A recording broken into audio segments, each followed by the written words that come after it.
up, people. Speak up. So land valuation. Mr. Chairman, so this instance, the valuation done for agencies like Ministry of Roads and Highways, Urban Roads, Bui Dam, they take it upon themselves to pay the compensation. We advise on the amount to be paid. But the acquisition that has been done by the Ministry of Lands and Forestry, which start from the acquisition, publication of the executive instruments, right up to when compensation has been done, then we write through our sector minister to the Ministry of Finance, asking for release of funds. And the money is given to us to pay the affected persons. But the ones that, like the ongoing road projects, the contractor, together with the Ministry of Highways, take it upon themselves to pay the compensation. And then it is expected that they will give us receipts, having paid the money. So that is what happened. It shouldn't be in the books of Ministry of Lands and Forestry. It should be in the books of Ministry of Roads and Highways. But why is it there? We were asked to advise on how much compensation to be paid. So after the evaluation, we advised them how much they should pay. Honorable Member, continue. So I would want to know were the compensations paid? As far as I know, we advised the Ministry of Roads and Highway, and as far as we know, we don't know whether it's been paid or not. The one that is incumbent on us to write asking for release of funds, that one I can speak to, but these ones, the Ministry concerned is the one who can confirm whether it's been paid or not. Sometimes they ask the contractor to pay, and then later they reimburse him, so I wouldn't know whether it's been paid or not. So per the advice you gave to the ministry, right? The ministry, right? Roads and Highways. Yeah. Roads and Highways. Yeah. You didn't do a follow-up on whether they made payments of compensations or not? So we asked them that when payment is, we even expect that they'll involve us in the payment. So we have receipts for records purposes. But they never called us for payment. Okay, so regarding payments made again, that has already been made. So 30.9 million was rejected because payments had already been made. But these payments or these amounts of monies were still being maintained in your arrears ledgers. Can you speak to that?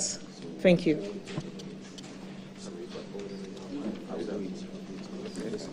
Yes, item.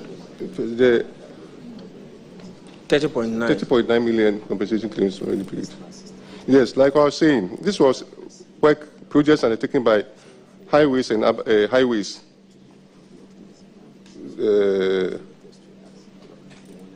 So the burden of payment should be in the books of Ministry of Highways. It shouldn't be in the books of Lands and Natural Resources.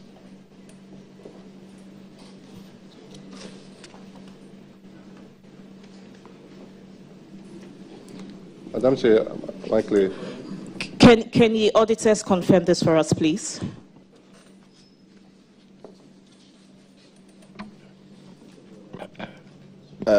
Honorable Chair, these payments had already been made and they were included in the schedule, and that is what we have reported on.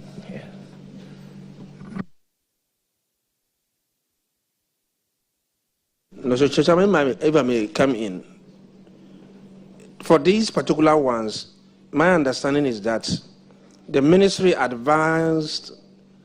gave some advice to the affected ministries. But of course, these were also sitting in our accounts. And I think the error occurred when we forwarded this information to the Ministry of Finance. And so in rejecting it, I think the auditors are right to have rejected it. And so I do not think that we should argue over this issue. Yes, it was rejected because it was wrongly transferred to, or it was wrongly transmitted to the Ministry of Finance. You see, Honorable Minister, this is the thing. Why would who made that error? And we see what we want to do is to make sure we are trying to find out some of the issues that happen at these ministries, departments, and agencies. If those IPCs have already been paid, why would you carry it on again in your paperwork?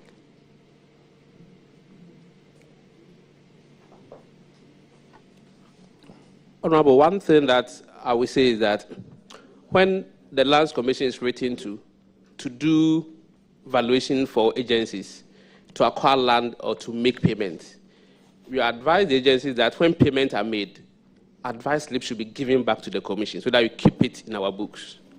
When that is not done, then those kind of double records will also happen in our books. But we don't do acquisition for our own sake. We do it in the interest of the public for other agencies. Isn't there an issue there? Yeah. Somebody is supposed to report to you after the payment, Yeah. but they don't report to you. Yeah. Isn't there a problem? It is, Honorable. And that's what we are trying to find a solution to. Exactly. So what should be the solution? Probably when we offer the advice, as part of the advice that we give, you have to indicate to the agencies that when payment is made, they have to notify us so that we also update our records accordingly.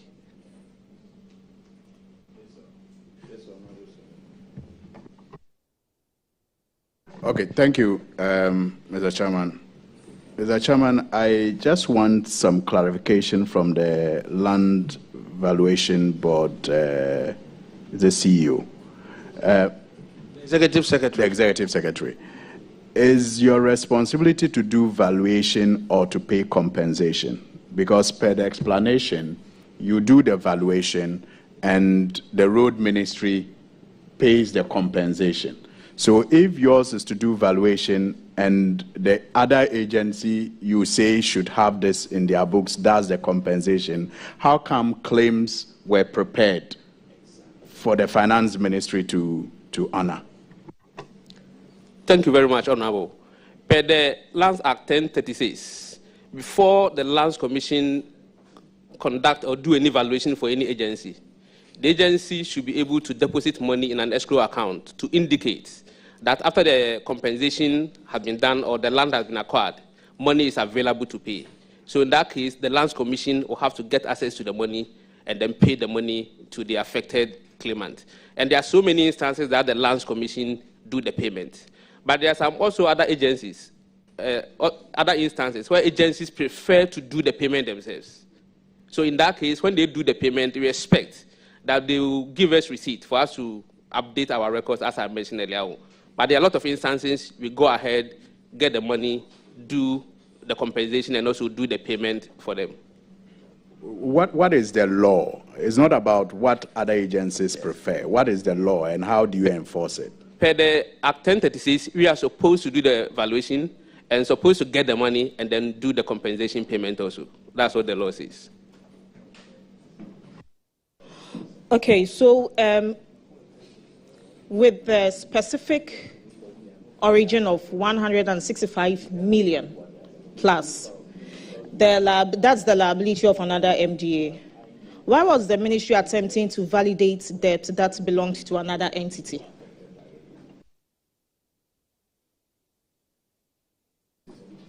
So take it up, Elizabeth. From the ministry. He wants to know the specific irregularity. 165 million for MDA.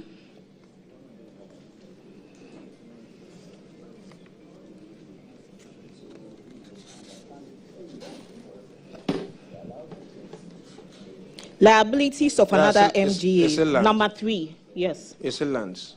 Number 3. Number 3.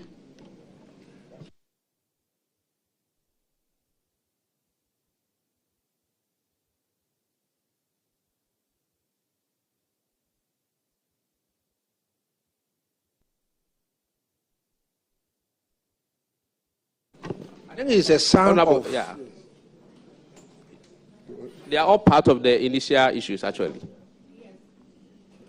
Yes, and I'm asking why the ministry was attempting to validate the debt that belonged to another entity.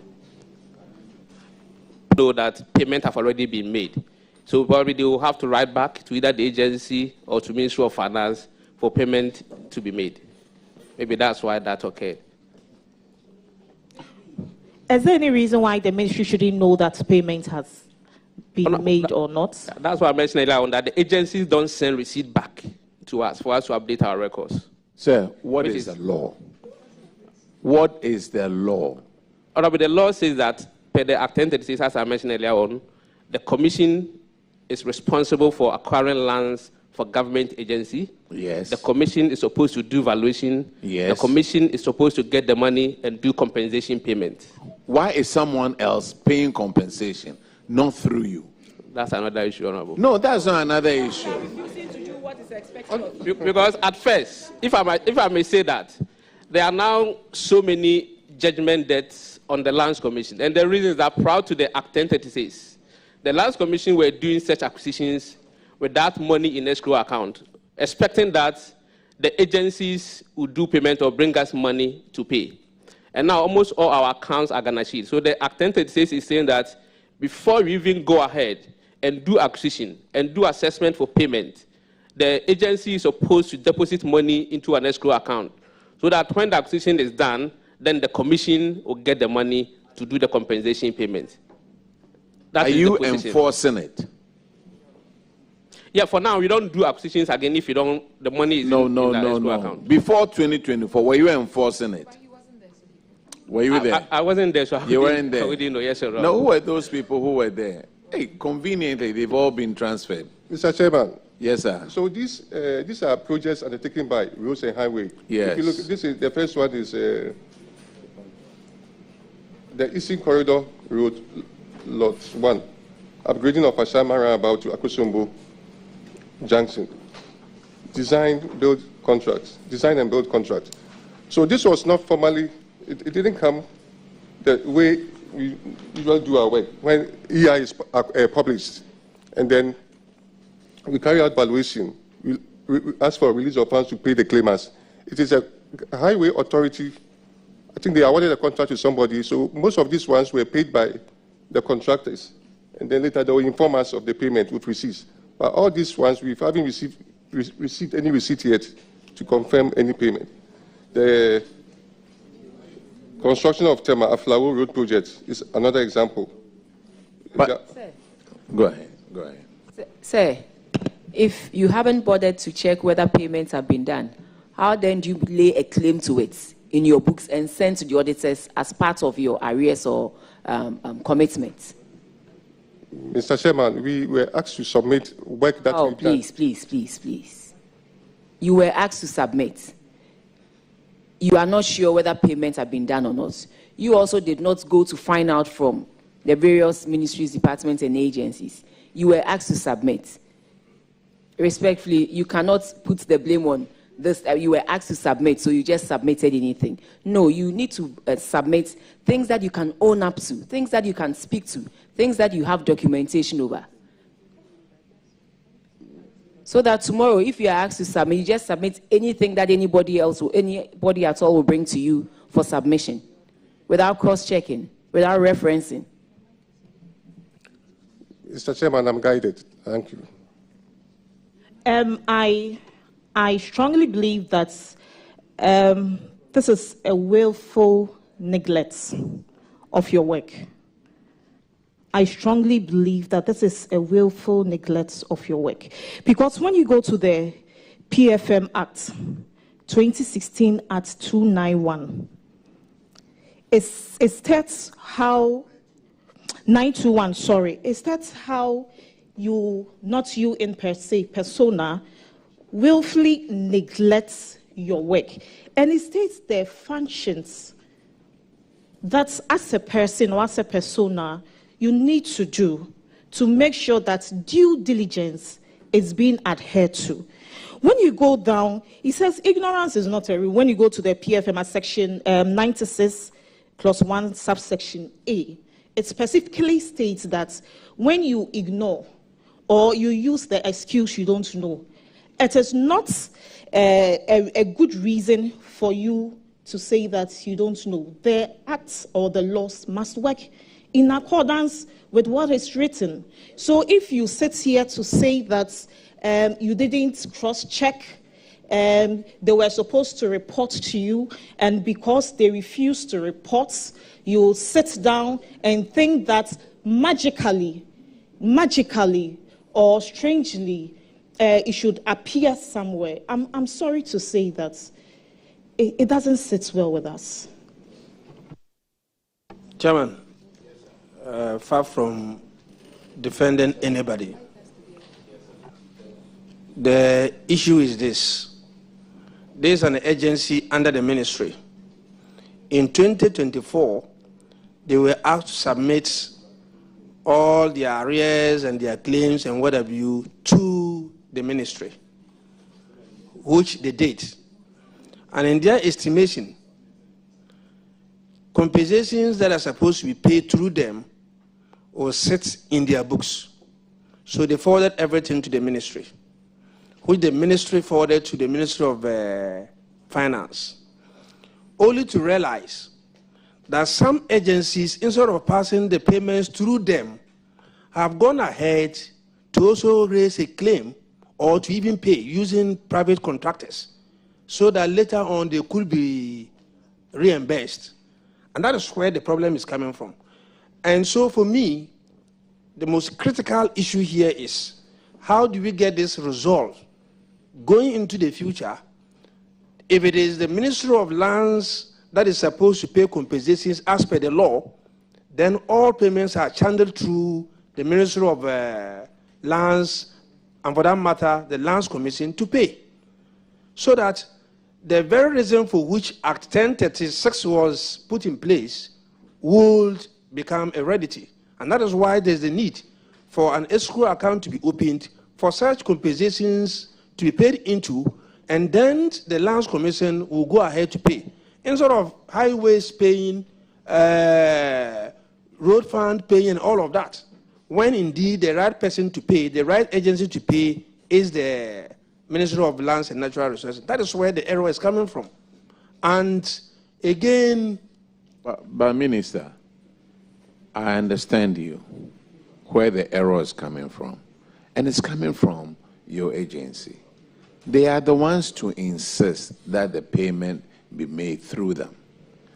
The payments have already been paid, have already been made by Ministry of Finance. They are also sending the same claim. At what point will they insist, or at what point will they make sure that this thing is not done? If their claims have gone through, that means there will be double payment. Chairman, well noted. I think that at our last meeting with the agencies, the minister made it clear that we're going to pursue this issue and get it resolved so that going into the future, the right thing is done. Thank you. Okay, so on unjustified funds, 372 plus million. What is the timeline for the recovery of the missing documents for the 375.9 million cedis? And if these documents do not exist, will these claims be permanently struck out?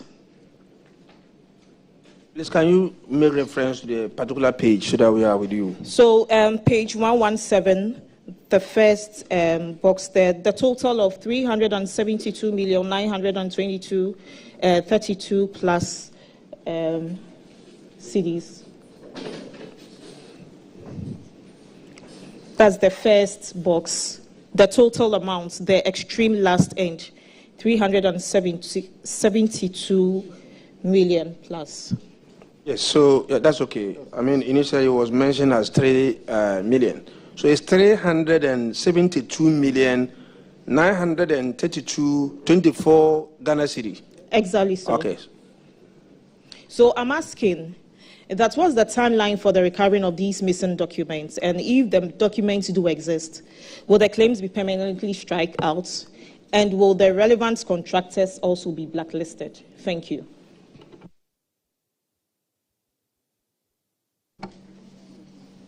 Chairman, I think this is a bulk figure. Yes. And it is not only about documents that led to this figure. There are various infractions. And so if we could take them one after the other. You see, those amounts, like it says at the heading, the amounts to be justified before payment.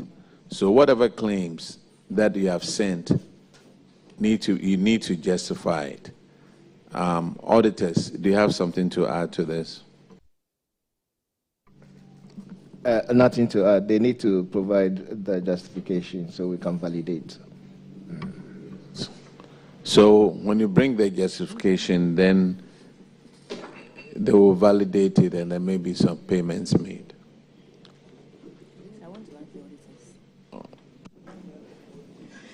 So when it comes to reclassification of no invoices, an amount of 314,000 plus cedis from claims to commitment due to no invoices.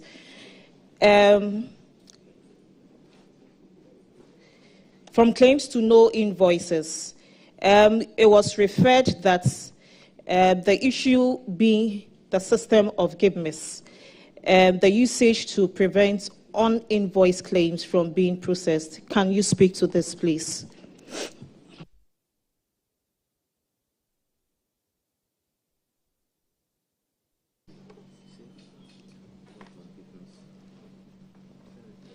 Chairman, I think this will have to, we don't have it here as we speak. I mean, it was not an issue that was brought to our attention.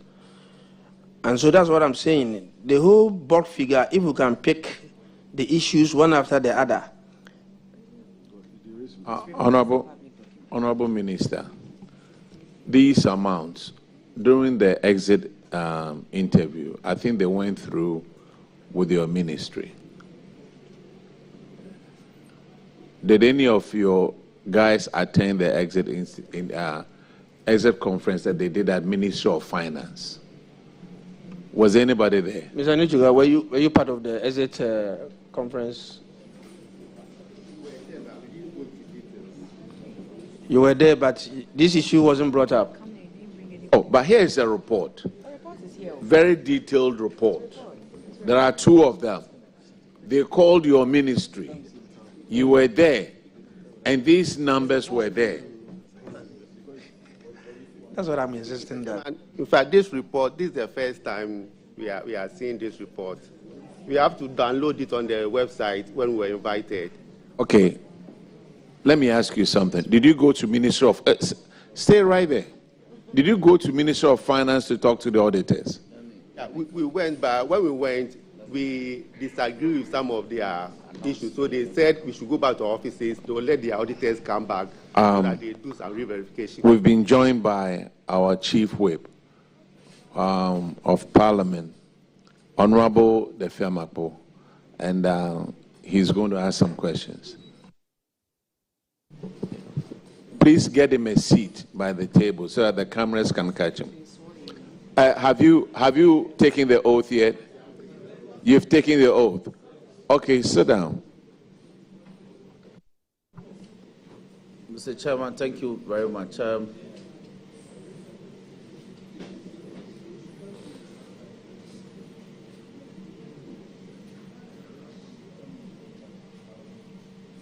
Now, you just told the committee that this is the first time you are seeing this report. Is that accurate? No. Chief, let me respond to this. I mean, for him to say that this is the first time he's seen the reports may be a slip. Yes, what I know is that if he's talking about the whole, report like this, then yes. But the issues that concerns his ministry is in the net. And he just said that he downloaded it. And so it will be inaccurate to say that this is the first time he's seen the reports.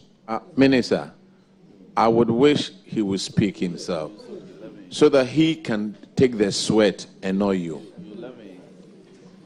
But I'm not sweating. Honorable Minister, my brother, you and I serve on this committee for 8 good years. So I know you know the ins and outs of this committee. And I know that the response to the question, it's not there. Because you know how the reports are compiled. But I take your answer in good faith. So let me find out from him, at the time that the auditors came to audit the accounts in question, this special audit, were you at post? Yes, sir, I was at post. You were at post? Yes, sir. So let's start from there. So you engaged the auditors.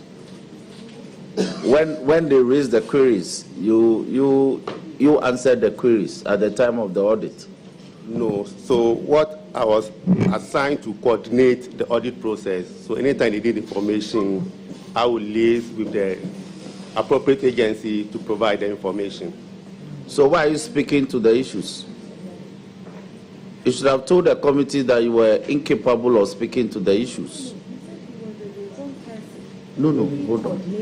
No, wait. A liaison person doesn't mean you were the officers responsible for the audit inquiries or speaking to the issues. Unless you are saying that you are one of the officers who interacted with the auditors when they came to audit the subject matter in question. No, I only coordinated the whole process. Anytime they need information, I directed. Yes, the fact that you coordinated doesn't mean you could speak to the issues. You coordinated because your ministry found you suitable for facilitating your colleagues so they could respond to the audit process. So you were incapable. So tell us that you cannot answer. By coordination, tell us exactly what you did. That's what I want to know. When the auditors came, they were assigned to me, so they were in my office doing their work. And anytime they need information, they will ask me, even information for the agency, they will ask me to get a contact for the agency to respond to their observations. So I'll just link with the agency concerned to provide answers to the questions the auditors want. But I was not providing the answers for the... Auditors, can you confirm what he just said? Honorable Chair, yes. So, Honorable Minister, which of your officers can speak to this matter? Chairman, that's a very interesting question. I mean, as we sit here, almost everybody is new. And I was asking them why we didn't bring those who were there before. And then they told me that that was not communicated to them. And that there's no evidence that there was any communication to the effect that they should come with the directors who were there. The person who I just spoken is the director responsible for PPME, who does not have direct responsibility when it comes to matters like this. So all he did was just to coordinate. And so even somewhere along the line I suggested that if it was possible, because there are some very complex issues to go into, if it was possible, we want to bring those who were there to help unravel some of these issues.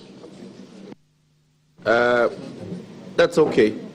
Now, let me find out from the auditors. Auditors, this was a specially commissioned exercise. So, which public officers did you deal with in reviewing these records? Honorable Chair, I would not have their names off head, but we dealt with officers from the ministry. No, Madam Chair. These are very. You see, this was a special audit.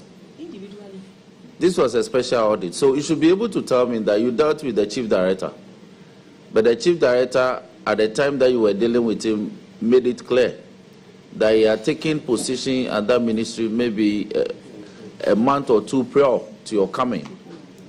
You see, let's set the matters in context. The PPME director is simply telling us that he facilitated your work at the ministry by providing, by coordinating your activities. So he was not at the center of the audit. So that's what I want to find out from. Now the pendulum has swung to you. Who did you, director of so and so and so and so and so, who were at post? Because the minister has told us that these are very new public officers. So if you dealt with the new public officers, then it's also in contest. Then we can now proceed to say, okay, now let's hear from the public officers who were at post at the time of these transactions. It can happen later. Then letters can be sent to them. They are identifiable. These things help the exercise, very objectively. I don't want any public officer to be responding to matters that he is not seized with the facts. It will not be fair. Yes, the auditors. Honorable Chair, I think the coordinator will be the best person to tell us because he was leading us. So he should be able to tell us who we spoke to. So, PPME director.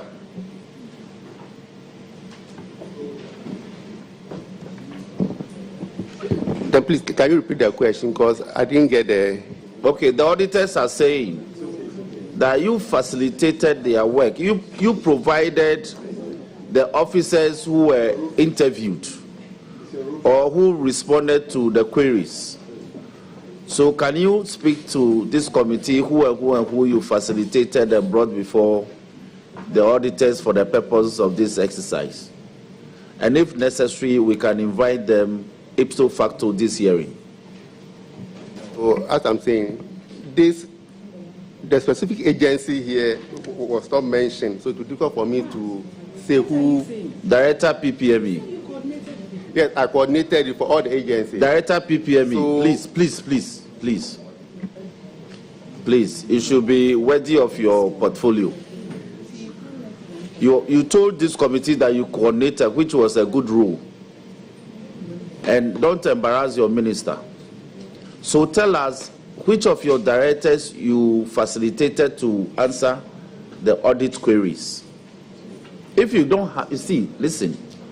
Let me offer this advice. If you don't have the information, say that, oh, I don't have the information, but I can provide it. Then we will direct that, okay, in a day or two or within a certain time frame, provide the information. But don't belittle everyone by saying that I coordinated or facilitated the process, but I cannot give you names. Chief, clearly there's an issue here. Yes. And like you said, I refuse to be embarrassed. Yes. I've never been embarrassed and I don't want to be embarrassed. I know you. And so, respectfully, if this House will agree with me, especially when there are very critical issues of seedlings and other things. I held a meeting this morning before even coming here. And when I came, I drew Honorable Abene's attention to some difficulties in getting some officers to come here so we are able to delve into these matters and get them resolved once and for all. And so respectfully, if you wouldn't mind, you allow us to go back, put our house in order, because I refuse to be embarrassed, and my good friend, the Chief Whip, knows it. So that's my plea. Thank you very much, Chairman, for the day. I just want to put something across. This was the letter we sent to the Ministry of Land and Natural Resources. We said that you are kindly requested to acknowledge the receipt of this letter and to inform the principal spending officer and schedule officers who were in office during the period covered by the special audit to attend the hearing. This was what we put in the letter. And in the morning, we all saw Gender come in with the chief director who was there when these things occurred.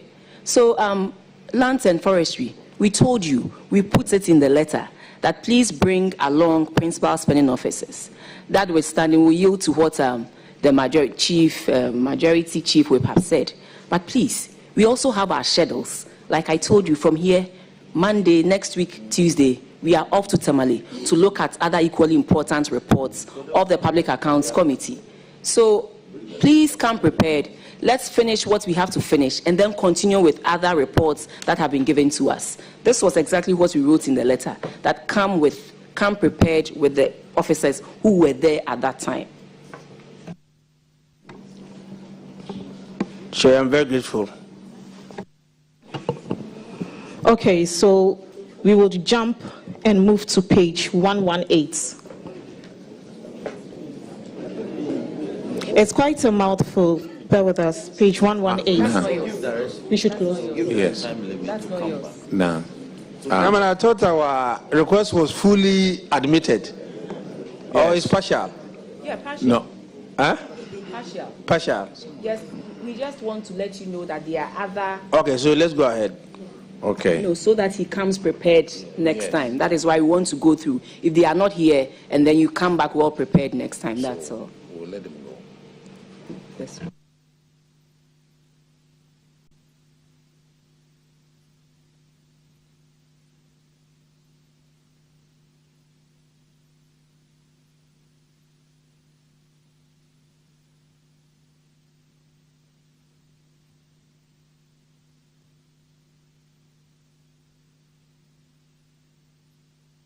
So, Minister, the chairman said, we'll let you go and then come back again. But then we are reminding you, when you are coming back, you come with the person who is responsible for the infraction on the seedlings.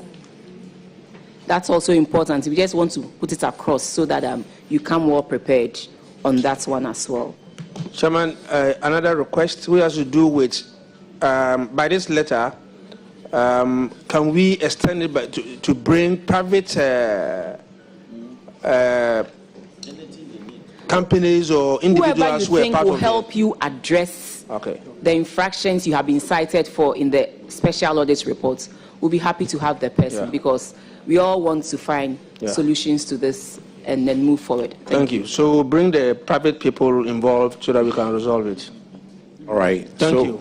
Let somebody go through this report and any infraction that you need somebody else to help you with. So we'll step it down until further notice. Thank you very much. Ministry of Roads. The minister is here. The minister, yeah.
Please, when you start, you lift the Bible or the Quran. Right, left or right hand? Right. Okay. Hello, sir. Please, you lift it. Okay. Okay.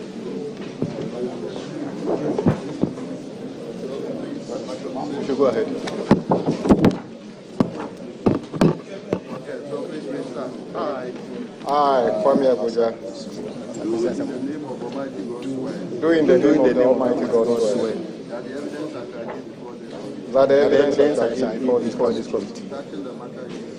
Touching the matter shall be the truth, the whole truth, and nothing but the truth. So help me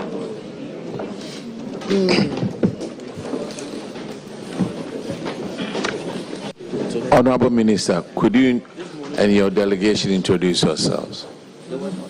Thank you, Chair. My name is Kwame Agboja, MP for Adaklu, and Minister responsible for roads and highways. I will let the other members of the team introduce themselves as well.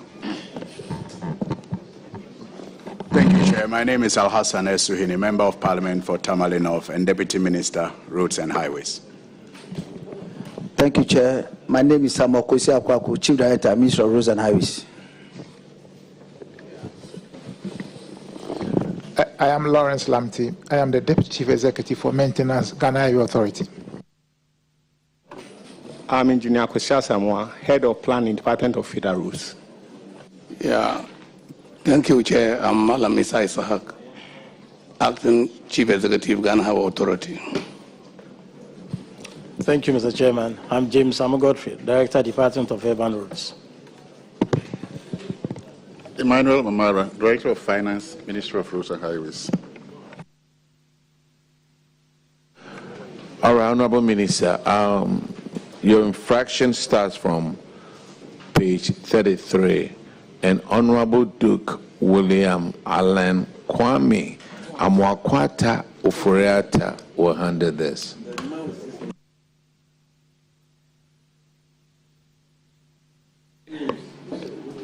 Good afternoon, Minister, and welcome.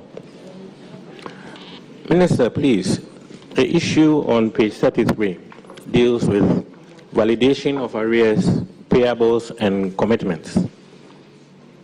The auditors noted in the schedule of outstanding payables and commitments and BTAs a sum of 3.067 billion, which had been paid out. I want to know, what is the payment process at the ministry? Because I believe that payments which have been done should be taken out of the payables, such that we should have a less figure showing. Thank you, Chairman.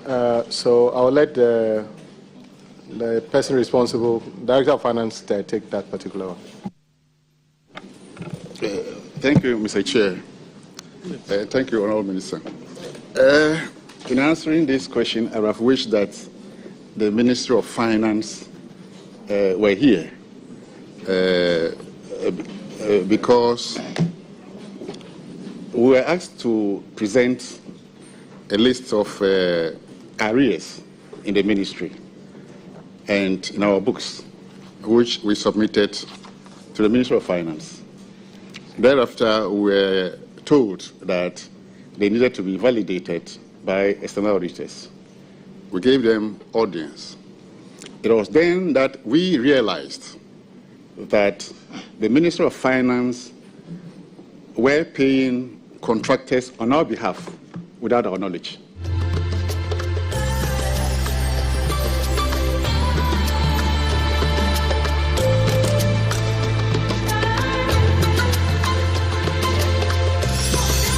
GTV, the 9,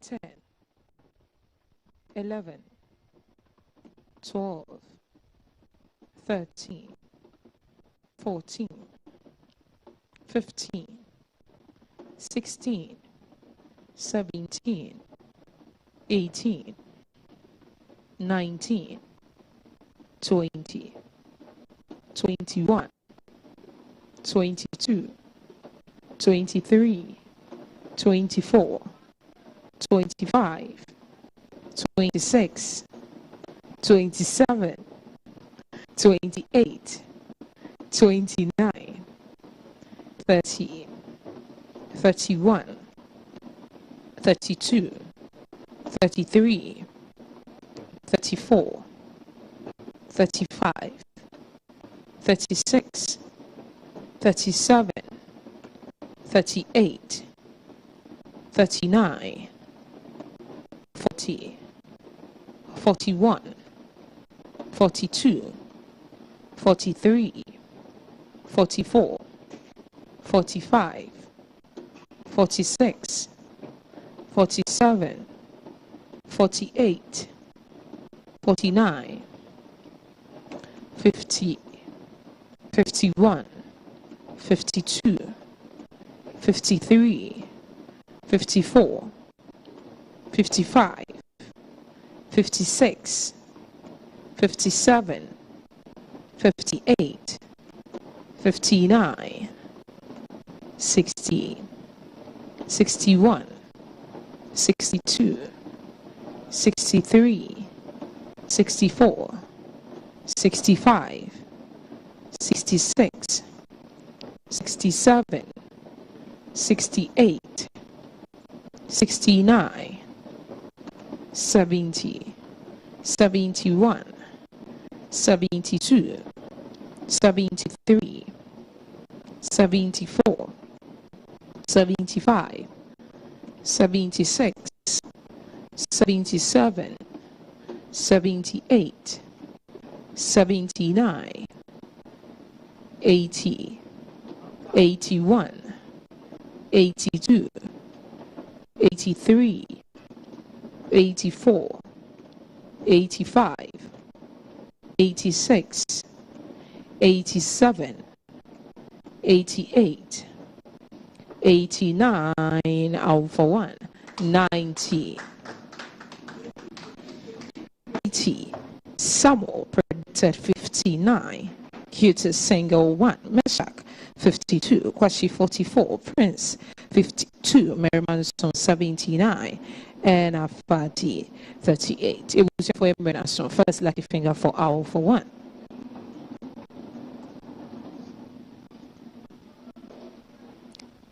Your first ball. Your first ball near 39, 39. Your first ball for Owl for 1 near 39, 39. Second lucky finger, please.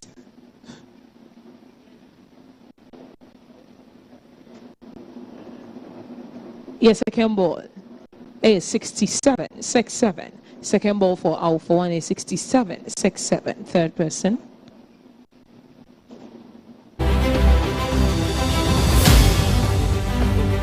Is attached to road fund or government of Ghana. The difficulty is when, because of the level of arrears we have, sometimes contractors hear that government of Ghana is paying.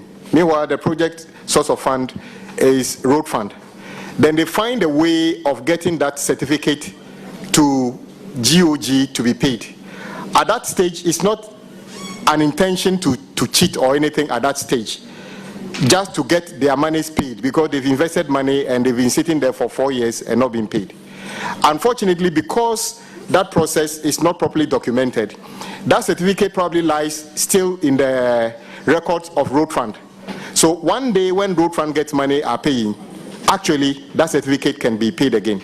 It got worse when you have a situation where at a point in time we took a bond from Fidelity, which is a third layer. So it is no longer even road fund or GOG, but a third party. So the third party, the contractors are encouraged to go to, let's say, Fidelity and get your certificate cleared through a bond. They carry out that certificate still probably lies with GOG. One day if GOG is paying, because our record keeping is problematic, that certificate could end up being paid. We had a very interesting situation where during the recent validation, a contractor was contacted and said, we owe you 500 and something million. He said, no, you don't owe me 500 and something million. They were insisting they owe you. He said, no, you owe me less than 300 million. Because according to him who received the money, he received part payment already. But in the records of that organization paying, it's still a full amount that is there. So we need to actually clean up this. I don't see if there's any body benefiting unduly, which is what it is. It is the lack of the structured system that gives opportunity for somebody to see that there's a loophole to go and capitalize on. If the payment system was quite clear that when your project is supposed to be funded by road fund, you have no way. It's just like working at Parliament and deciding that I want to take my salary at the Electricity Company of Ghana. We don't do that. So why is it that when we are doing government projects, people can move certificate from A to B like that? So from last year, you cannot move certificate from one entity to another. When your project is GOG, you are stuck there. Whenever GOG gets money, they pay you. If it's road fund, you have to stay there. When we get money, we pay you. But until then, we need to deal with what we are having now. So that is what I think the situation should be. We need to fix the whole system, which is right from Ministry of Finance to the entities. Chairman, thank you. Small follow-up. Honourable Minister, when you contract and jobs are done and IPCs are submitted and you take steps to redeem them by way of payment, do the contractors acknowledge receipt of payment? Do you have any such process? Very important question, actually. No. At least as a minister, I've never had any. In fact, what you rather hear is, they've not paid me. When they are paid, then no, good news is no news, I think. So it is when they are not paid and they are struggling that they keep telling you, I've raised a certificate for the past 2 years, I'm not paid. But as I keep explaining to Ministry of Finance, there should be a very simple system where when a certificate enters the system, it should be easy for the entity to know what the certificate is about. The day it is paid, anybody who opens that page should be able to see this certificate has been paid, the date, and where the source of funding is. Until we get that done. Currently, I don't even, so we say things like, when you even say that we owe contractors, let's say road fund, 11 billion, that would have been my understanding yesterday. By the close of today, that money could have been less or more, depending on what payments have gone through or have not gone through. But we need to have a fit-for-purpose system where contracting and payment for works done is quite simple and clear for everybody to see. Minister, you know, the finance minister mentioned that we need to augment the gift miss, because once you do that, you will, the schedule officer would be able to see, one, the IPCs that have been generated and paid for, and at a click of a button, they can print it out to be shared. So maybe you also need to encourage the Minister of Finance to look for money to open up the gift miss and all the other functions that the gift miss is supposed to perform. It's all about money.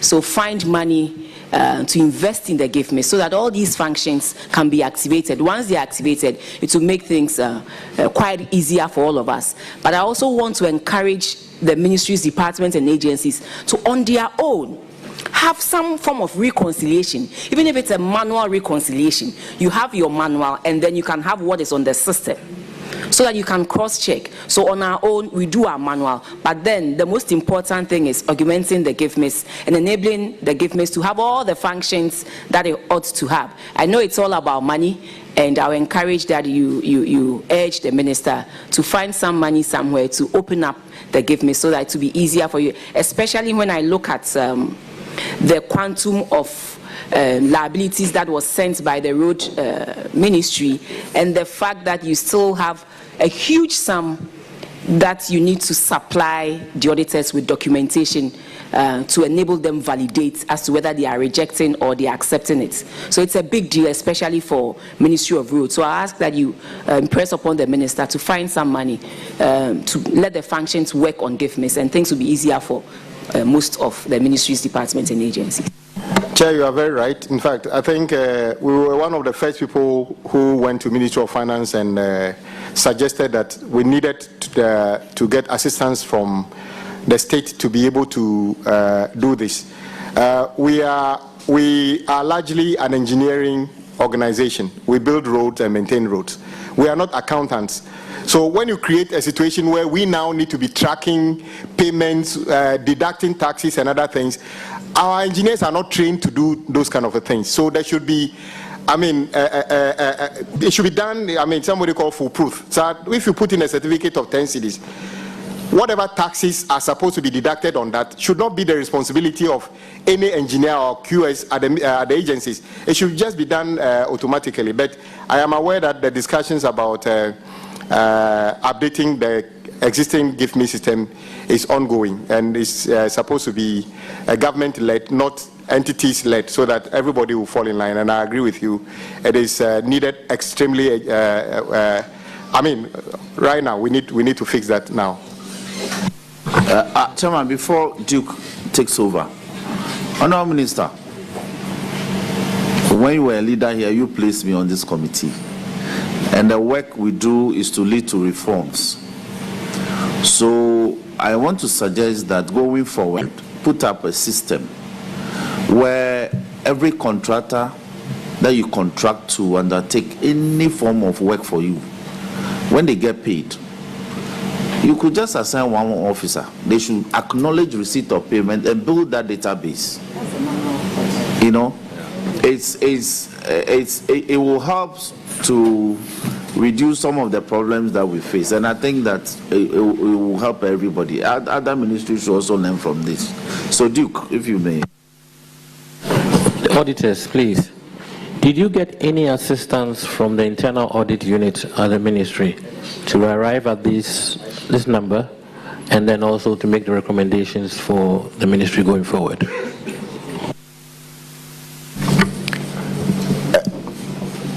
Honorable Chair, we worked mostly with the CFOs, the procurement officers, you know, on this. The information we requested, some came from internal audit, you know, as well. So my understanding is that they were involved in the process. Question for the Minister. Minister, the recommendations made by the auditors, have you begun a process to implement, or you're waiting on funds to be able to do that? I can see here on this particular one, they made 3 different recommendations.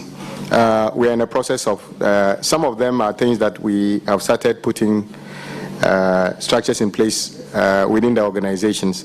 Others will require the Ministry of Finance intervention. So I'm reliably informed they've started working on some of these things.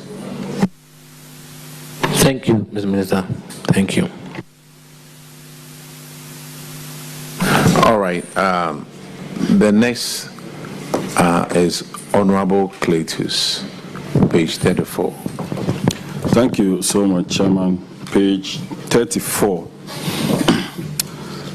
Chairman, basically, my infraction has to do with virtually the same statement that the Director of Finance made. We honestly needed to have Ministry of Finance here, because this infraction is validation of arrears and payables and commitment. So the ministry sent claims and commitments to the auditors or the Ministry of Finance, and probably by the time they sent the claims and commitment, ministry had paid some contractors. So it's basically the same thing. So you have an amount totaling 264.145 million duplicated in outstanding payables and commitment reported by the Ministry of Roads and Highways. If you take volume 2 of the report, appendix 2, you will see some 18 projects, volume 2 of the report, appendix 2, page 21 of this document, volume 2.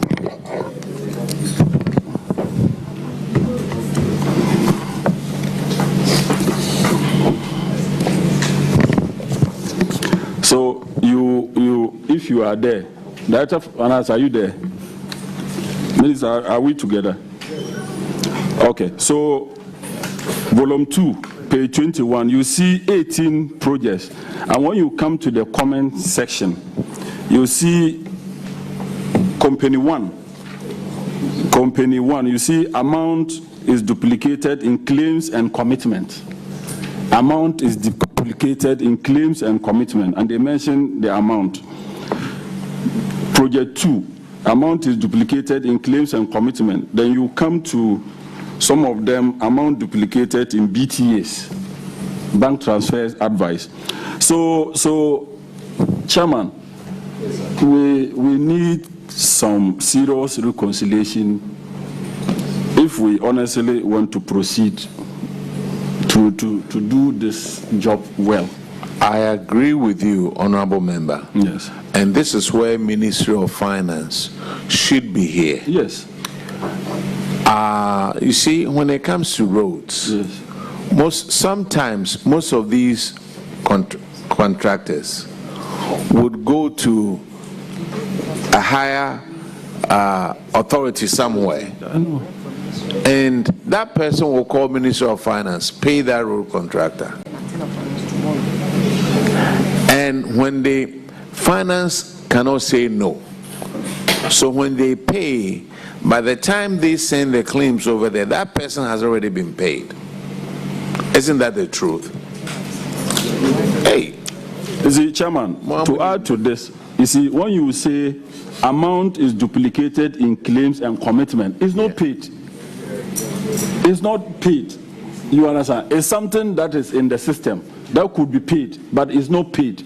So that's why I worried that we need to have them so that we can do some reconciliation with the ministry rules and then the auditors, so that we can have at least authentic document to work with. If not, if we sit and to go through, because they are saying amount, amount is duplicated in claims. It's not money paid to the contractor. It's not paid yet. Or auditors, can you help us in this regard? Okay, then. Go to the volume 2, 21. You see some 18 projects, and you will see the comment section, what you kept there.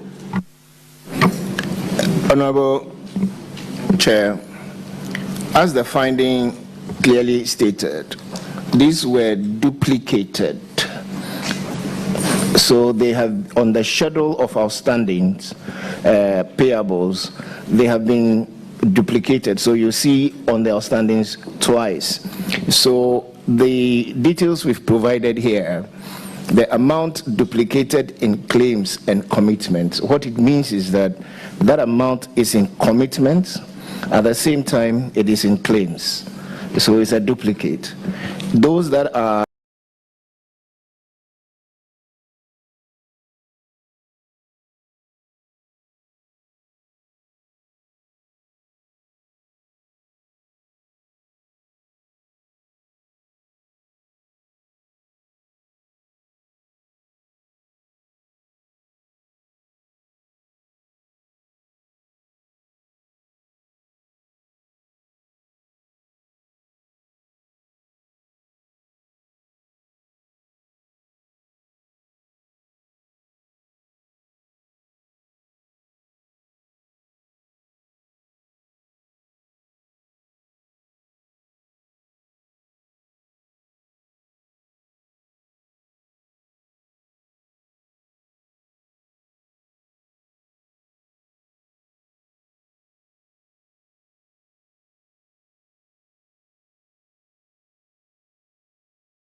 it properly.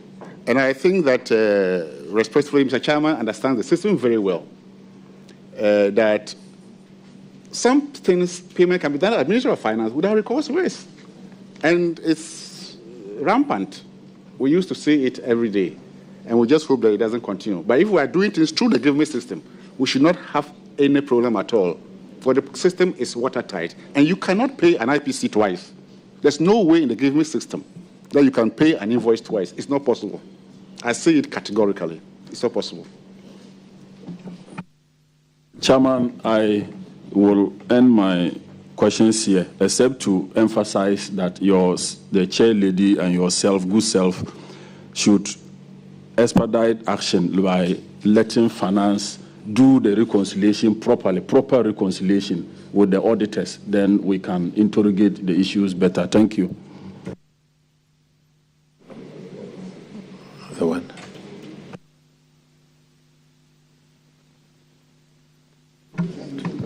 Chairman, thank you for the opportunity. I just want to ask the auditors a question.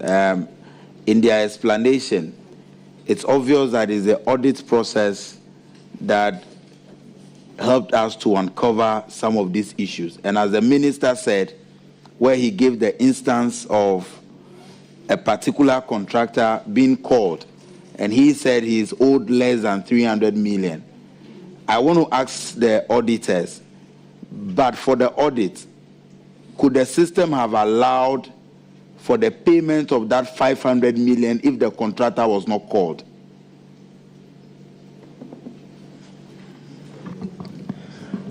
It may or it may not.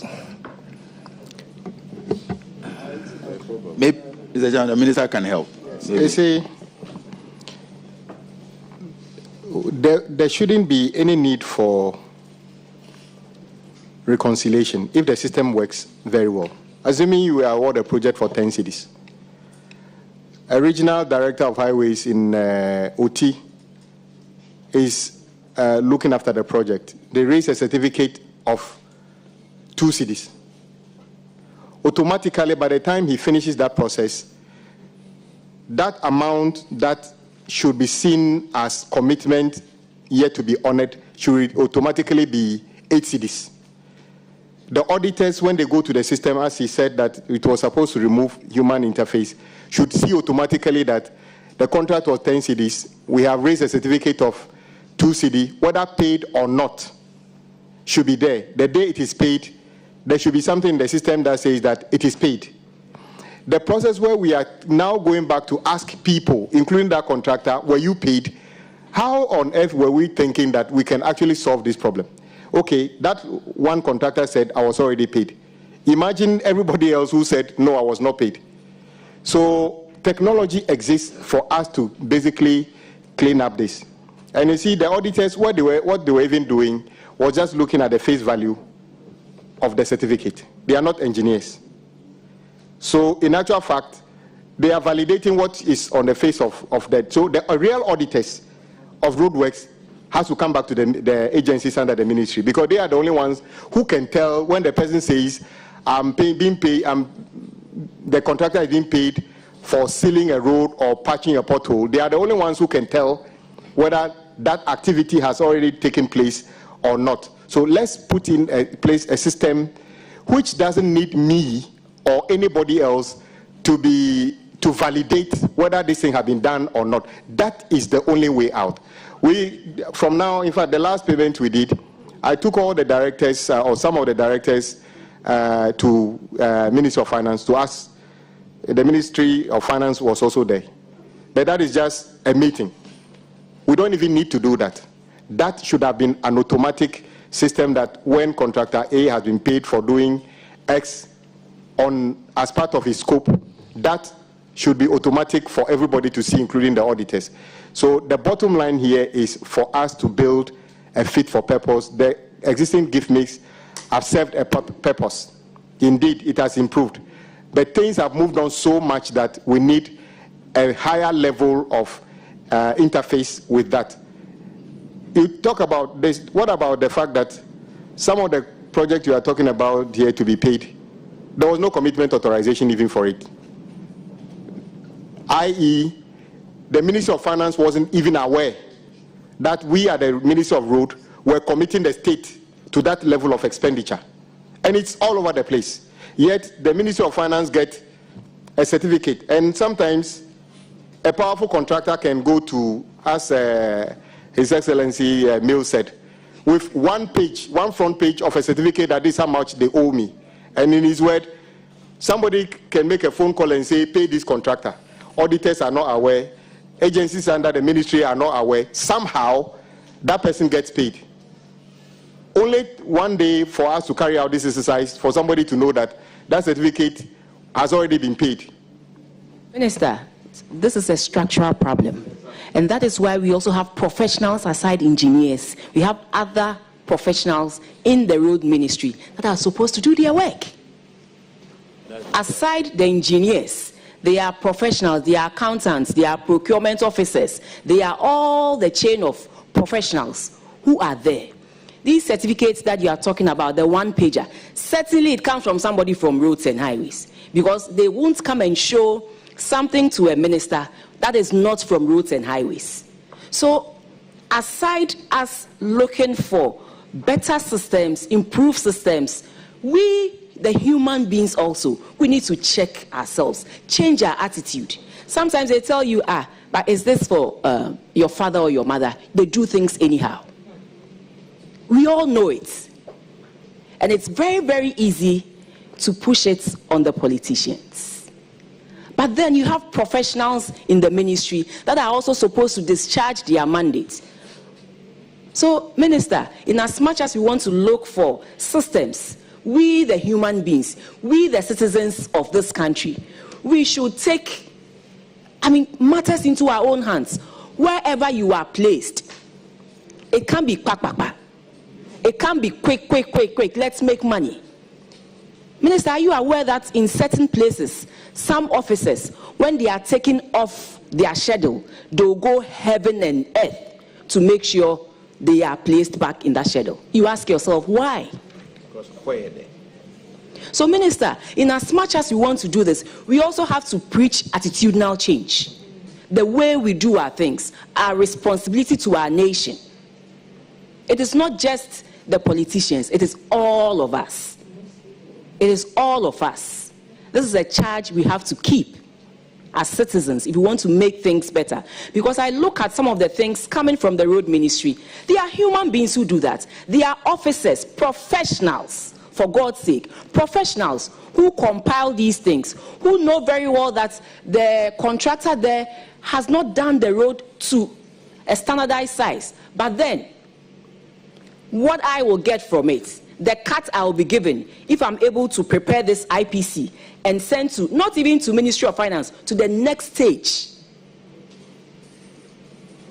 So, Minister, it is bigger than just systems.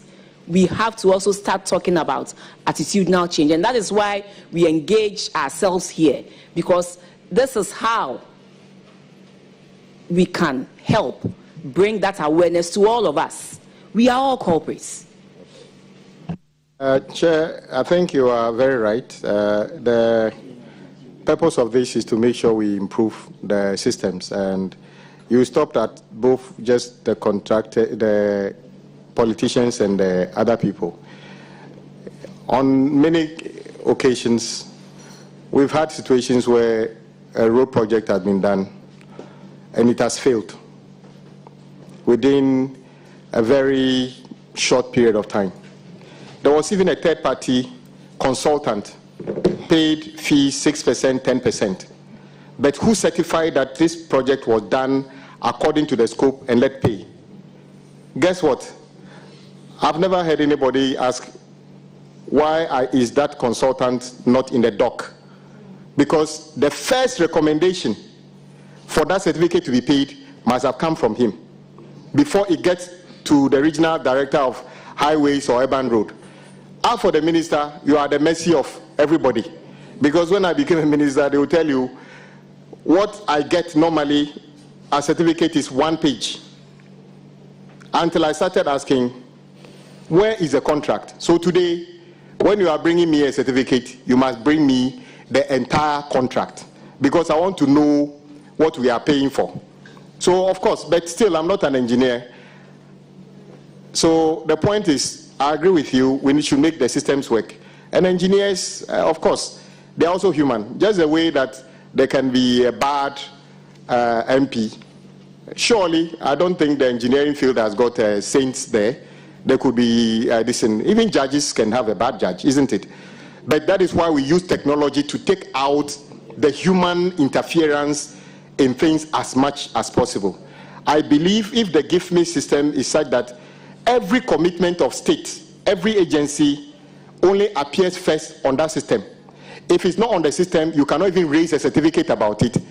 If it's not on the system, even if a certificate is raised, there will be no interface for you to activate a payment. I believe that will be the basis of taking out all the challenges we have. All right, thank you very much. Honorable Simon will handle the other infraction. Thank you very much, Chairman. My question will be, what is the average time frame for vetting and approving IPCs at the ministry? I would ask the Chief Director to respond to that. Thank you very much, Chair. We actually planned for 21 to 28 days. 21 to 28 days. So we get a certificate from the region or from the consultant to the agency. The agency is supposed to work on that IPC for maximum 14 days. It comes to the ministry. We take about a week. That's 7 days. All things being equal. I'm saying 21 to 28 because there could be days that we need to go back to the site to check. We have to make sure that whatever we are certifying at the ministry and pushing to the Ministry of Finance is very accurate. So we give the agencies 2 weeks, and then we give ourselves 7 days. When we have to go beyond that, we give our 28 days. Why? Because we are very careful of the timelines when it comes to the interest or delay payment, because it starts counting after 91 days. And we have to make sure that it leaves our desk quickly to the Ministry of Finance where payment is made. Why am I saying so? The date of the certificate where the interest or delay payment is reckoned is the date of the engineer, resident engineer or consultant, the date he signs. So we are very careful, we are mindful of the time frame, 21 to 28 days. Thank you very much. I'm looking at the report, page 35. The auditors found that an amount of 722,623 Ghana cedis in claims was Please get closer to the microphone. Thank you. An amount of 722,623 in claims was not supported because there was a delay in approving IPCs. And I don't know how you speak to that. Can you answer to that for me? A delay in IPCs, and yet it went through. It says that it went through and was approved, and yet there was a delay.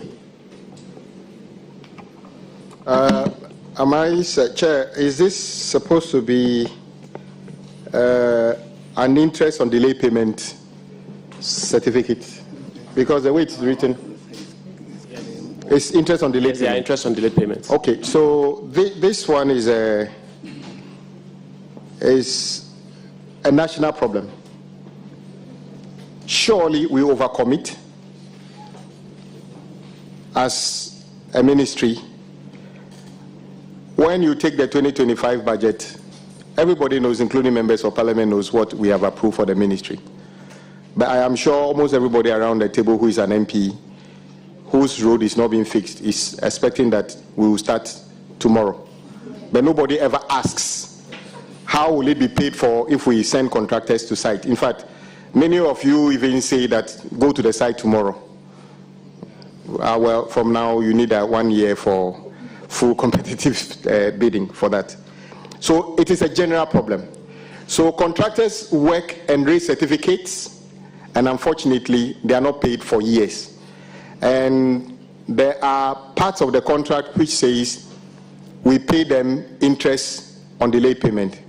My argument with my engineers have always been that why is it that the calculation of interest on delayed payment starts when the engineer at the region signs a certificate? Why is it not that when I approve the certificate? Because if it's the case that once the engineer signs, the certificate takes effect, then why are you coming to me? Because you are coming to me, or you are coming to the national office and coming to the minister because you thought there could be, you need my authorization. So that regulation, I said we will change that regulation. It shouldn't be that when a regional director signs a certificate, the contractor can start counting the interest on delayed payment from that day. It should be when the ministry finally authorizes.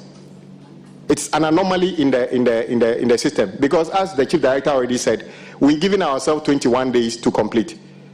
The regional director has already signed.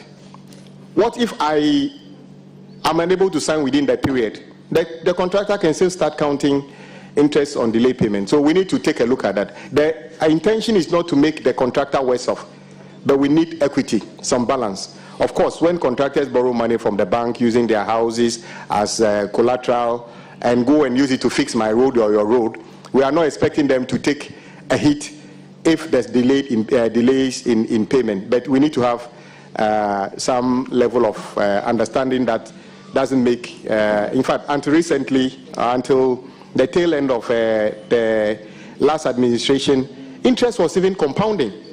So you could see a certificate rate for 2 million. In few years' time, it's 6 million. 6 million. But Honorable Minister, the law is the law, and it's the law. If you want any amendment to it, you know what to do. So let's do that. My next question will be BTS to the tune of 275,293 went through. I mean, there were BTS raised for payments, and yet there were no supporting documents for that. How do you answer to that, please? I know during the special audit, people were asked to, because the auditors were presented with a set of information based on different contracts and other things, and they couldn't trace essential documents relating to some of them. Some could be contracts, some could be missing, let's say 5 certificates added up to 20 million. And then the auditors saw 20 million, but they could only see 10 million cedis worth of certificates. They may require either the agency or the contractor to supply the rest of the certificate. And I know that in some cases, when they cannot find the additional document, what they did was to certify the amount whose documentation they can find and leave the rest. And sometimes the people don't come back. What does that mean? Does that mean that if the auditor didn't raise that, that was going to be a waste of money? I don't know, but I know that even this one, the auditors found it difficult to do. But even with this, even after this audit, we found out that there's a lot we can do to make the system even better. So my last question will be, as a ministry, do you have an aging kind of analysis in place where contractors are paid based on the ones that fall due first? Or how do you manage your payables, your commitments and your arrears? How do you manage them? How do you pay them off, the contractors? How do you pay them off?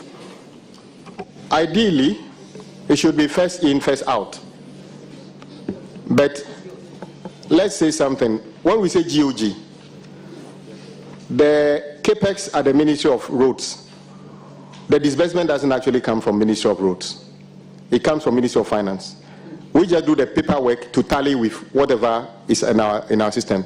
That, if it's 4 billion that is in the name of the ministry, many of the times that money is not transferred physically to to Ministry of Roads to physically disburse. But Minister, you also have your budget that you fiscally disburse. So yes, it's the same thing. But the volume of work we do, yes, the volume of work we do, yes, much of our payment, apart from road fund, doesn't come from us directly. Once in a while we get a transfer. But what I'm saying is that his question is whether we have a system where we can say first in, first out. That is not always the case, and there's many reasons.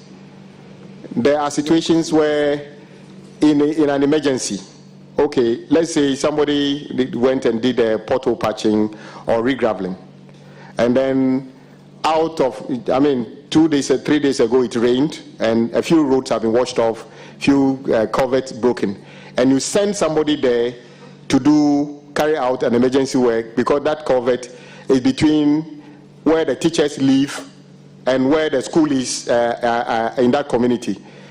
You might be tempted to, like, in the name of emergency, provide funding for that contractor to fix that bridge and postpone the payment of the other contractor further. I think it's just like triage in an emergency place at the hospital. If you went to the hospital with a hangover and somebody is bleeding out of a motor accident, a triage nurse will make a decision as to who gets to see the doctor first. And I think it's normal. It's the same way we treat some payments. Minister, you can start from your end with your budget. This year you were giving over 13 billion. So maybe if you can start from what you have control over, and then you start the aging analysis with your budget approved for you in the 2026 budget, and then maybe you look into doing same in conjunction with Ministry of Finance for what they pay on your behalf. There's always a way to start. So let's start small and then see how we can do it. Chair, you are very right. When it comes to that you are talking in terms of the big push allocations. The good thing is that as of today, there's no big push contractor who has raised certificate for works whose 1 CD is outstanding. We are prepared to pay for that, and it's a commitment we made. Everybody who raised work certificate has been cleared for payment. So we don't even need to prioritize who we pay first, who we pay second. Once the certificate is due, we clear it. Minister, the import of my question is it will help reduce interest on delayed payment if we're able to pay those that are due first. We'll cut down the number of outstanding, the length of it. Thank you. That'll be all from me. Okay, let's move on. Page 36 is talking about contractors confirmed 965 million less than they were owed. That's interesting.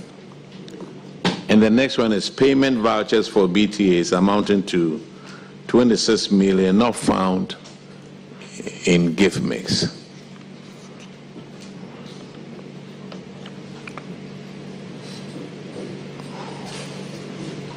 The financial guy, why?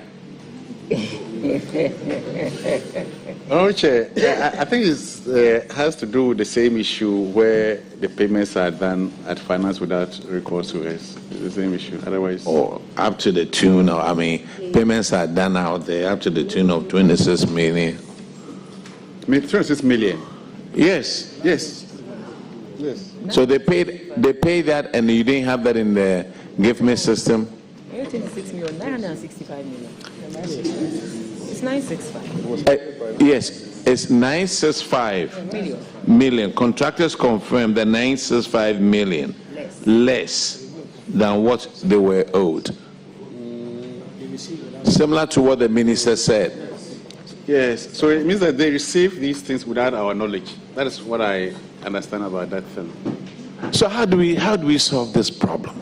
How do we solve this problem? You, the accountant guy, don't bring the minister in because he doesn't reconcile accounts. Honorable Chair, I recall when we brought this thing up to Honorable Anthem Nyako. Yes. He was surprised at first. So he asked his directors, and they confirmed some of these things that were done prior to his coming to the ministry. So he said that as a first step, the director of budget, myself, and my chief director should do a small committee to see how we can come up with the exact amount, because these were done without recourse to us, so we don't even have the information. And surprisingly, even at the Ministry of Finance, they didn't have the information. When he asked, they didn't have the information. We didn't have the information.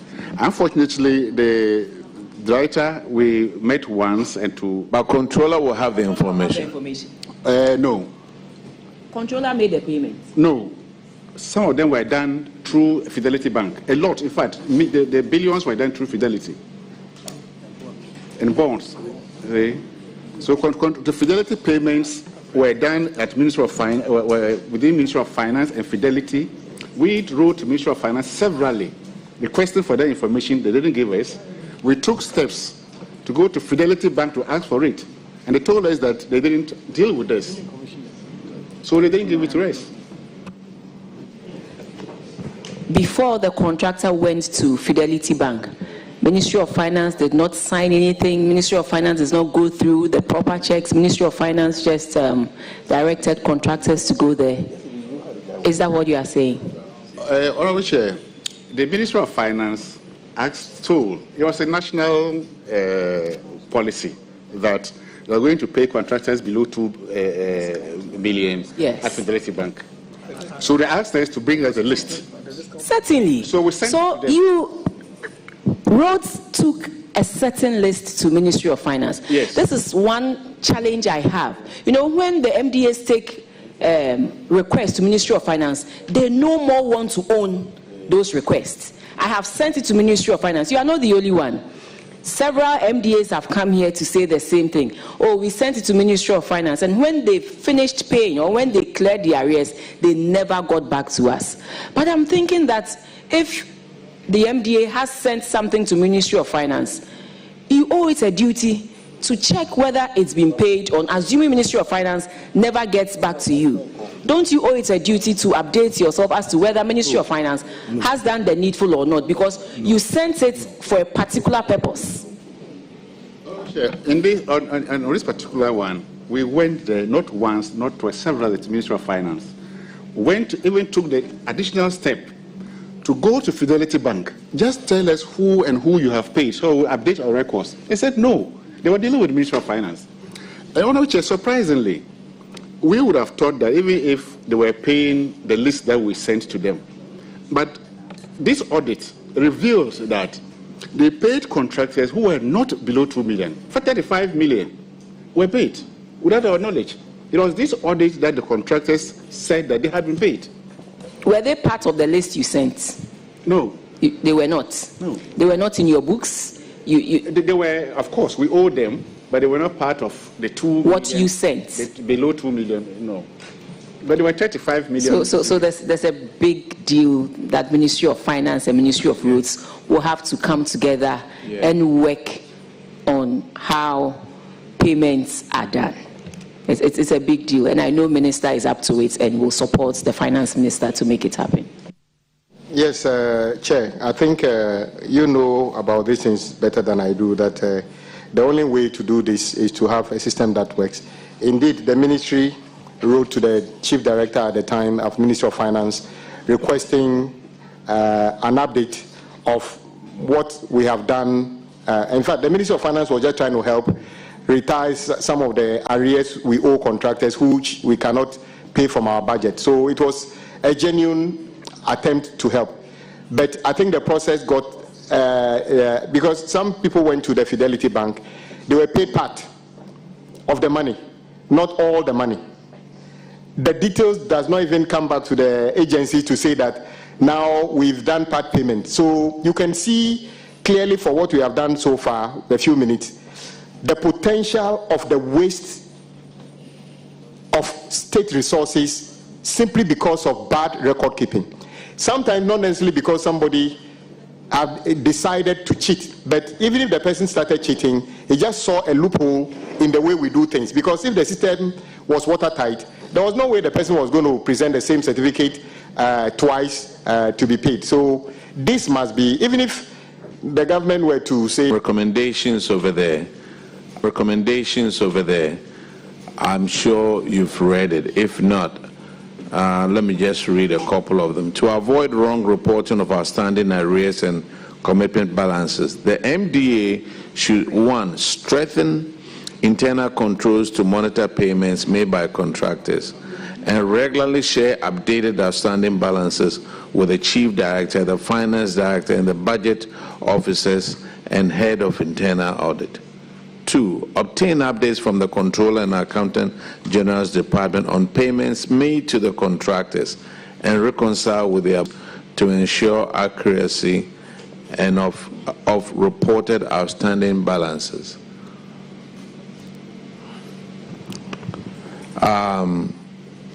Let's move to Honorable Roosevelt Hotoje.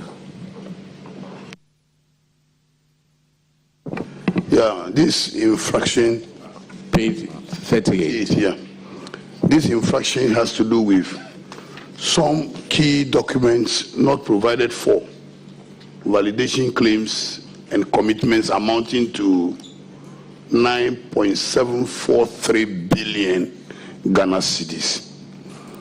The auditor, in course of the audit, realized that some key documents could not be provided by the management of the ministry. They indicated that there were no evidence of parliamentary approval cited. 2, no commencement certificates provided for. Most of the validated claims and commitments, and that alone sum up to 8.798 billion Ghana cedis. In addition to that, no evidence of tendering process was seen. Also, PPA approval was also not there. And they even threw their hands in the air that those even available, they could not retrieve them. What is your take? What is your take on that? Let me know.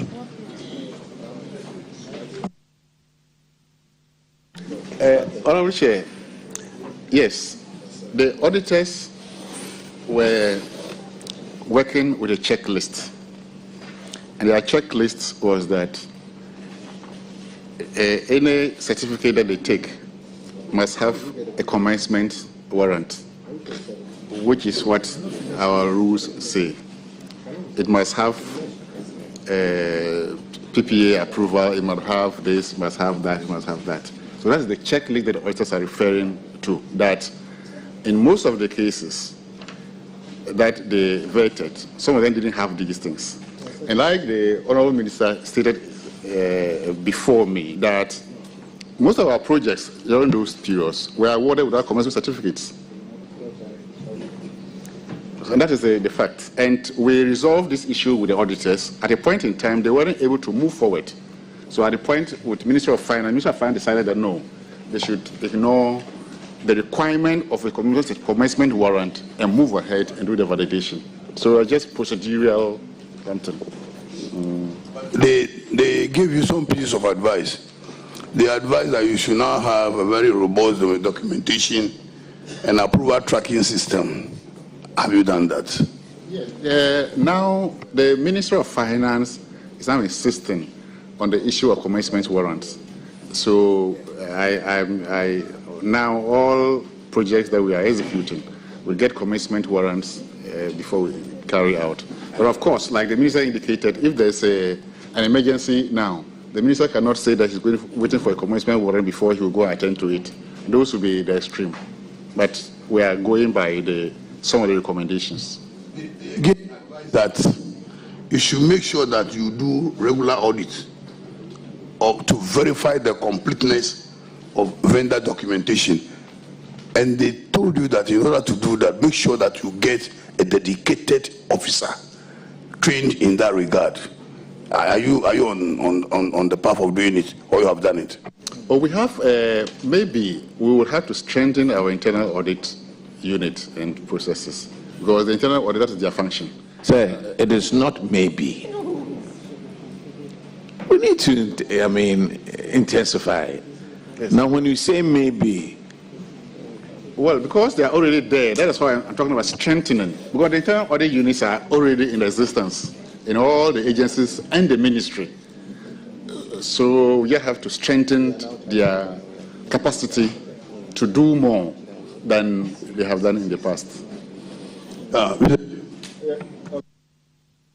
Chair, indeed, we have started some process. So, for instance, if you go to Feeder Road today, when Feeder Road director in Kumasi validates a certificate, there's no need to carry a physical document to the Feeder Road director in Accra, because they have a paperless system we are working with, which we think Urban Road also had something similar in the past, but we want to make it a ministry-wide. Highways, everybody had some, but we want to have one platform where these things can be done, because it will track all the activities. But the bigger problem is what he raised. If we committed the state to a total of almost 8 billion Ghana cedi, when there's no evidence of commencement authorization, no evidence of any tender process. So how on earth is the Ministry of Finance even supposed to budget for this expenditure? So sometimes the public need to understand why these things are what they are at the Ministry of Road. But you see, people oversimplify and the understanding. Of course, majority, more than 95% of the projects I have seen we inherited, there's no evidence of any tender or anything. Absolutely. But these are roads going to communities that need them like yesterday. So what should we do? Terminate them and say that we should go and do 1 year competitive bidding for it? No, but there's another way to check it.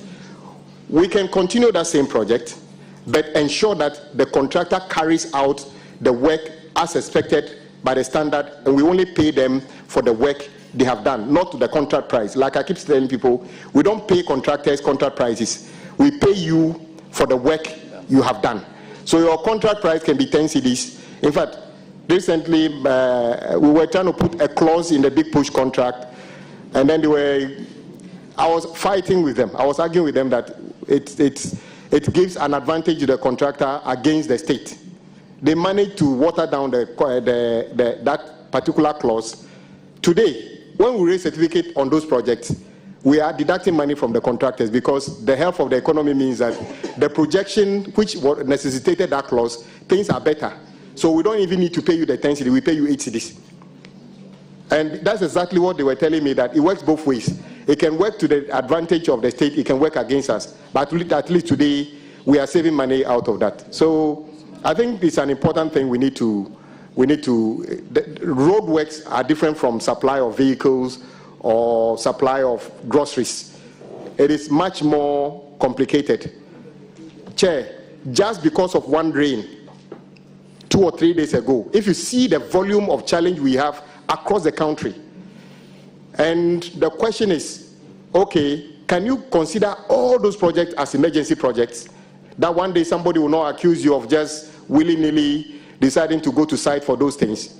But these are projects in colleagues' constituency. I can see some of the faces around the table forwarding me those videos. Yes, I can see some of them around the table. And it's a real situation. It's a human situation, not that we sit at the ministry just to decide that, oh, as for us, we are sharing contract for no reason. But we are always diligent that what we pay for, especially using public fund, actually is worth what it should be. But we should strengthen the system, that the human interference is less. But so all these projects, 7 point something billion, we will not terminate them. We will regularize them and bring them to a system where we can complete the works and fund them, because these are roads in our communities. These are not roads in another country. These are roads that were needed. The people who were in charge of the ministry at the time thought it was a necessary thing to do. We don't think that it was wrong, that we should terminate them. we'll try to perfect those projects and make the contract fit for purpose.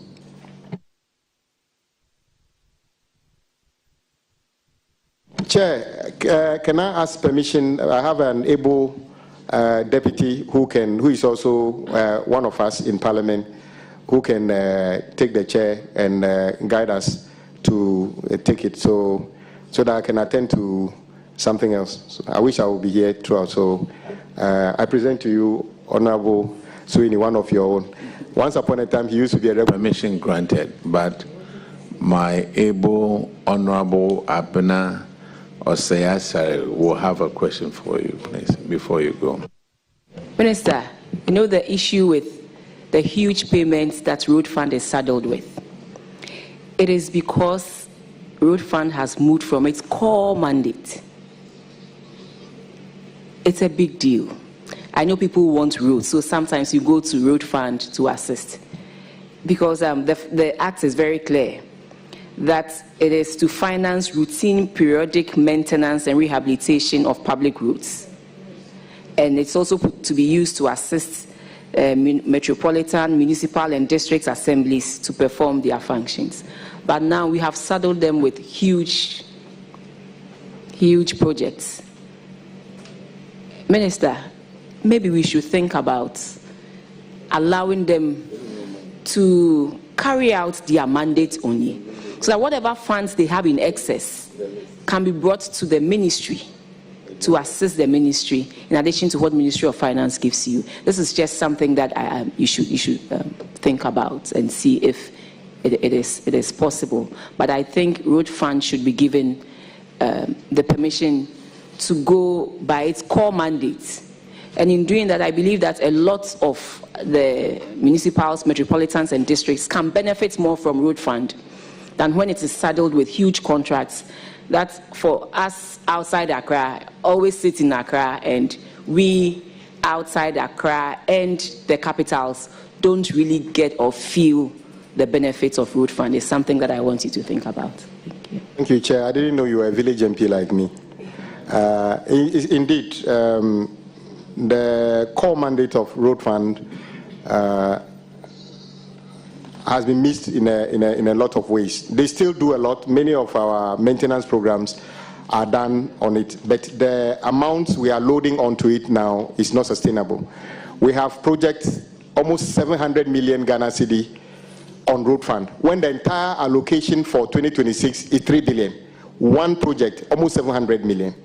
So how on earth do we expect this fund to be sustainable and reach everybody? So indeed, we need to also augment the accruals to the Road Fund. 3 billion for 16 regions and a debt of 11 billion doesn't give an indication that the problem has got a solution yet. So we either augment the accruals to the Road Fund and also streamline, how maybe even institute a limit to how much should be the cost of a project you can offload onto the Road Fund. Maybe that will be the way out, but I think it's early days yet. Let's see how it goes. But it's a good suggestion. Thank you very much, Chair. Thank you. Now let's go to page 37, and our Honorable MP from Mayo will handle that. Thank you so much, Mr. Chairman. On page 37, Ministry of Roads and Highways, this special audit was clearly had a scope, and it included outstanding commitments, BTAs, and claims as at December 31st, 2024. But in your submission to the Ministry of Finance, you included outstandings for or payments for Dawn Cross Ventures, Cost Delight Enterprise, and Mustek Engineering, totaling 112 million Ghana cedi. This clearly fell out of the scope and belonged to the 2025 accounting year. Could you kindly explain to the committee how this happened? Thank you.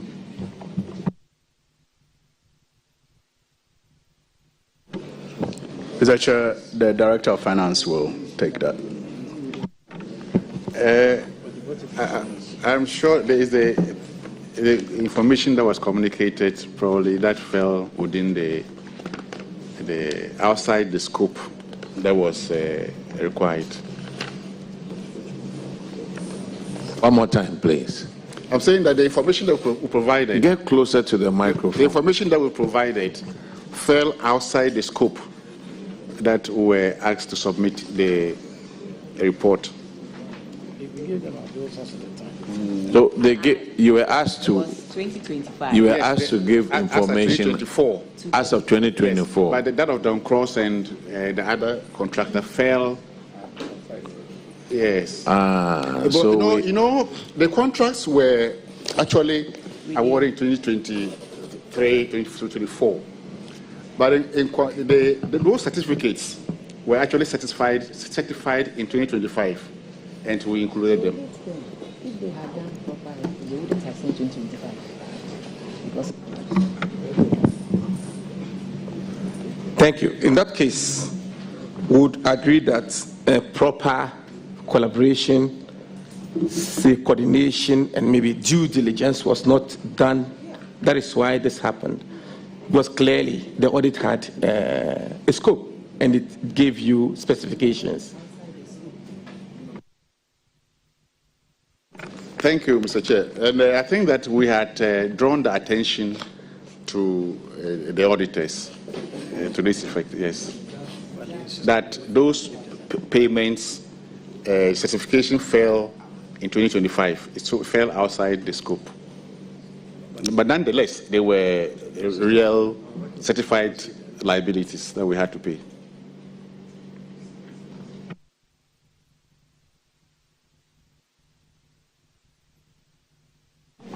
Director of Finance, these are monies belonging to the people. These are monies belonging to the people. And we must add diligence when we are preparing these vouchers. Well, if you sit down here and tell us that it fell outside the scope, it's untenable.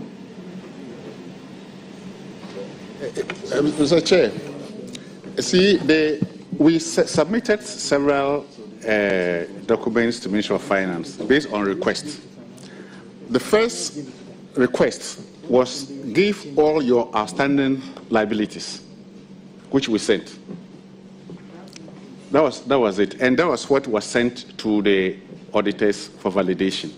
So we told the auditors that yes, they are genuine claims, but certification fell in 2025.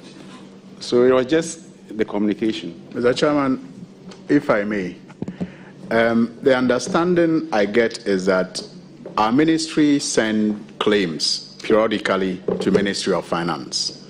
And some of the claims that were sent were beyond the scope that the auditors were given. But the Ministry of Finance, the auditors' source document, if I may say, came from the Ministry of Finance. So the Ministry of Finance handed over to the auditors all claims from the Ministry of Roads.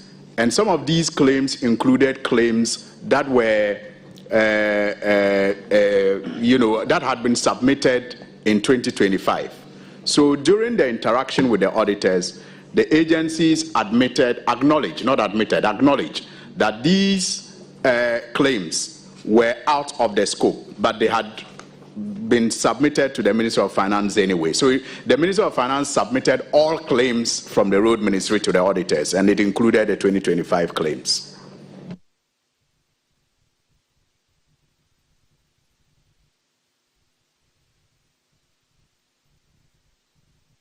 Okay, let's go to page 40, and Honorable Shirley Che will take care of that one.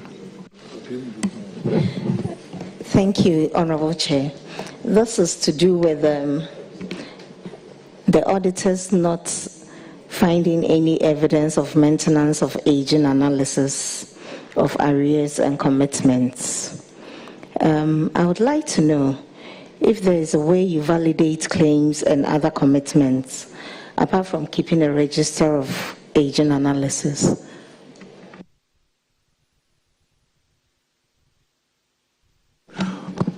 Thank you, Mr. Chairman. I do know that there's an attempt to keep records based on how old they are, especially in relation to contracts and the IPCs. But I will invite the Chief Executive Officer for Ghana Highways to answer that.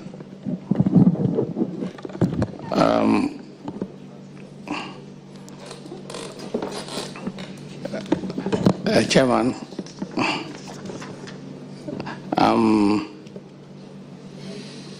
as the Honorable Minister said, we don't actually have any specific way of keeping records with respect to aging.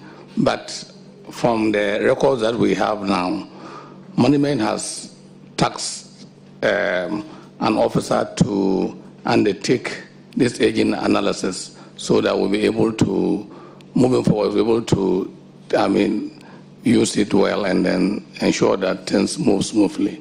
Thank you.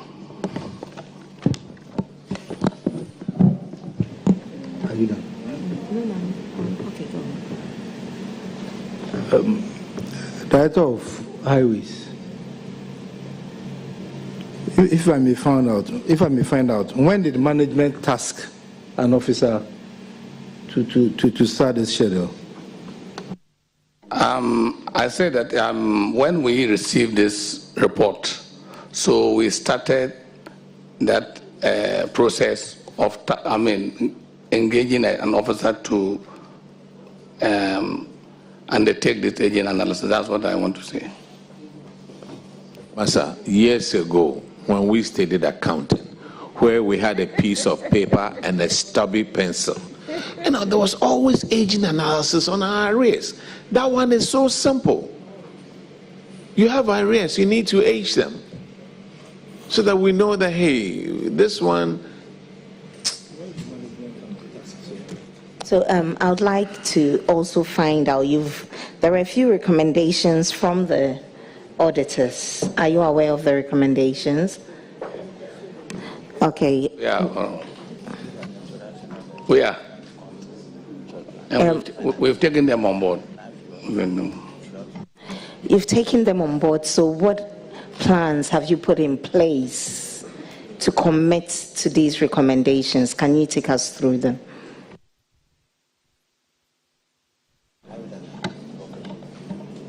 Most of the recommendations that they brought to the fore, we have looked at it, and as I told you, we decided that we will take them on board and then we'll ensure that we actually go by their recommendations. It still hasn't answered my question. I was specific. I want to know, okay, we received the recommendation last week, 2 days ago. We've had a meeting. We've assigned this officer. We want to ensure that this is done. I want specifics. Okay, Honorable Chair, the first place, there's a committee in place between this ministry, the Ministry of Finance, to resolve some of the issues, particularly those that were paid by Ministry of Finance outside our purview. Number two, we have contract registers, and these contract registers, if you go in there, you can easily determine the age of these liabilities. That is not an issue. But of course, what he's saying is that he probably now wants to have a debt officer to compile real-time information on the age of some of these debts. So that is some of the things that we are doing. Some of the recommendations, for instance, those that they say we should. One of the recommendations was for you to have a timely report on aging analysis and to avoid manual errors. And in doing so, it was recommended that with the gift mix is configured to automatically generate aging analysis. I know this does not rest in your ambit. You would have to liaise with Ministry of Finance. Have you taken any steps to do that? Mr. Chair, I think that GiftMix does a lot of things. Just like these mobile phones, we update them all the time. The problem with GiftMix, I would say, is just lack of update. Since GiftMix we rolled out GiftMix, it's never been updated. But there are several models in GiftMix that we are yet to use. So one of the things that we are doing now is to begin to use the multi-year model on GiftMix. Where you put projects that will go beyond one accounting period, it's not going to be on GiftMix. Another thing is to exploit the model that will calculate interest on the day payment automatically in GiftMix, instead of we doing it manually. But like the Honorable Chair said some few minutes back, it all needs investment in the system. And if they do investment in the system, update GiftMix, or we probably will not be seated here talking about some of these things. Thank you, Mr. Chair. Thank you very much, Honorable Minister. You will hear from us. You are discharged. Thank you. Thank you very much, Mr. Chairman and honorable colleagues. On behalf of the ministry and our boss, the Minister, Honorable Kwame Governor-Agbodza, we want to once again thank you very much for your reception, and we thank the auditors for their collaboration over the period. And we hope that this exercise will lead to improve, deliveries at our various ministries. Once again, thank you, Mr. Chair. Thank you very much. May we call Minister of Health, please?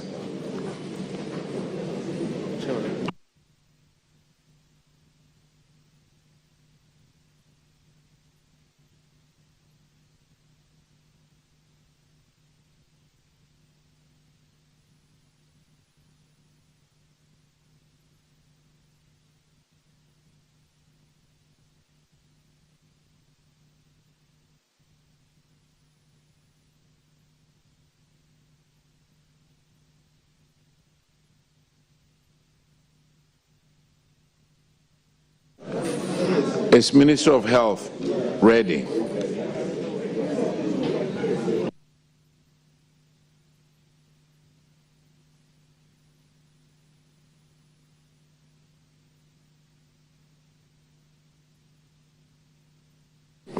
Clerk, prepare to administer the oath, please.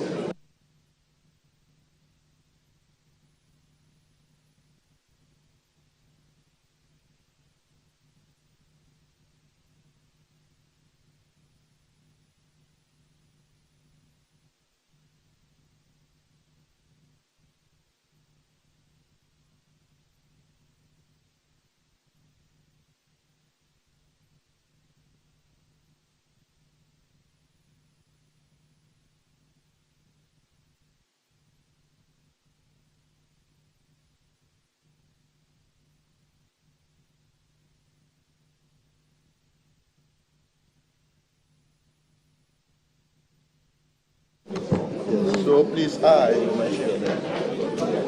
again, please. Yes, so we are starting. Oh, okay. When he comes, he can swear his oath. Let's go. Okay. Please, I do in the name of Almighty God swear. Do in the name of Almighty God swear. That the evidence I shall give before this committee. That the evidence I shall give before this committee.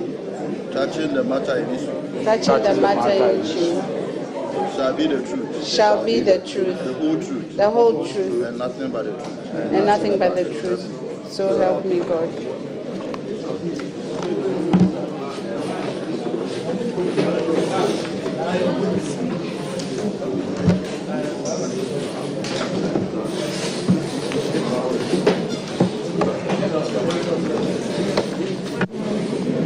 Honorable Minister, could you introduce yourself and your delegation, please?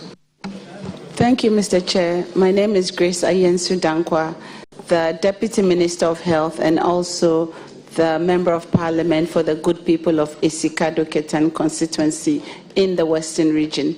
I'm here with my directors from the Ministry of Health, my Chief Director, and I'll let the directors introduce themselves. Thank you.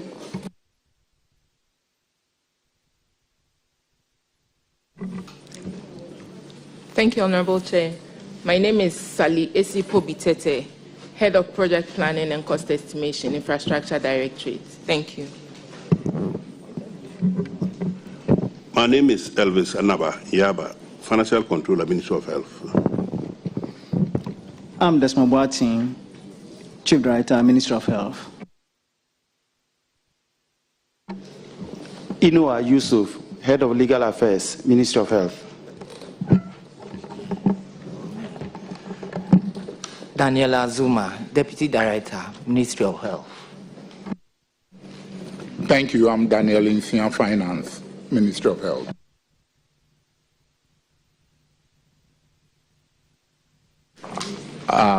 Honorable Mohammed Bauer will start with your infractions on paragraph at page 197. Thank you, Chair. Minister and your team, if you on that page that has been mentioned, is that the observations that the auditors made in the audit indicated that you use, there were some formula errors in determining some 1.766 billion of the reported commitments that were rejected as a result of formula errors. So can you, on the Ministry of Finance schedule, can you explain how this came about?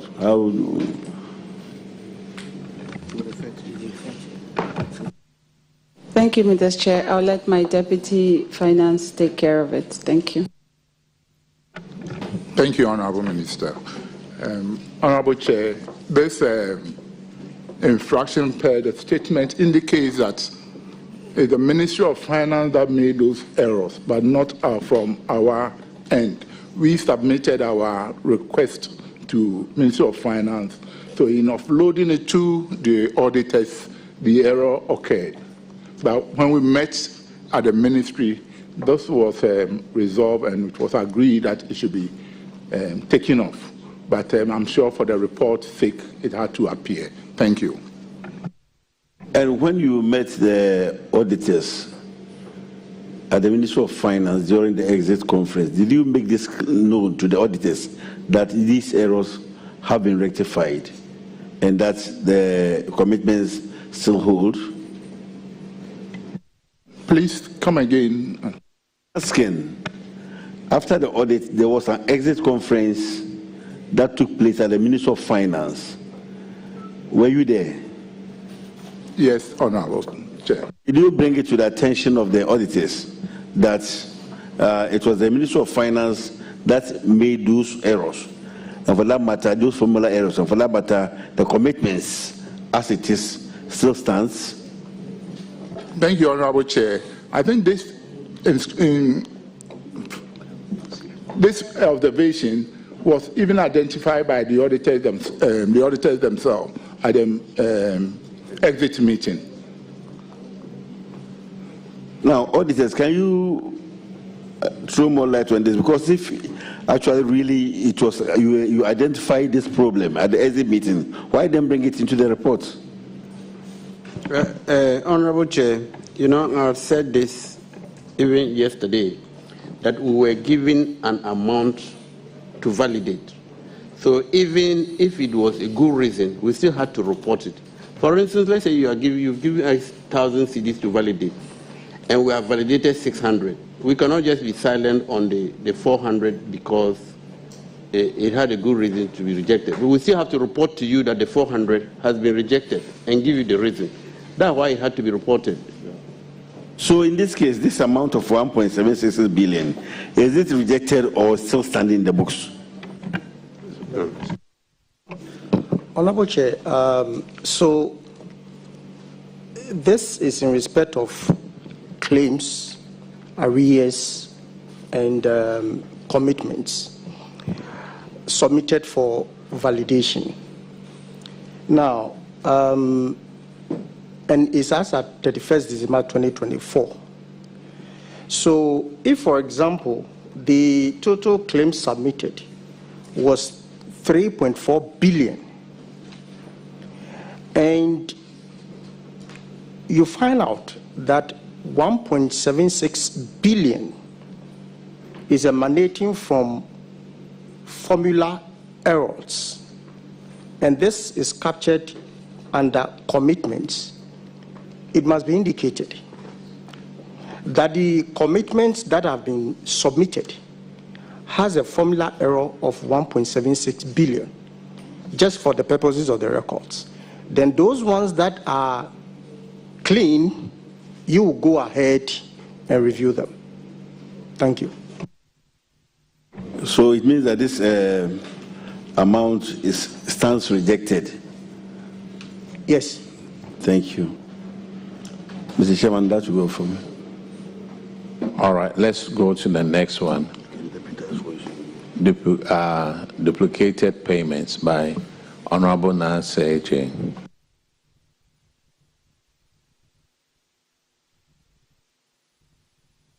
Thank you very much, Chairman. Deputy Minister,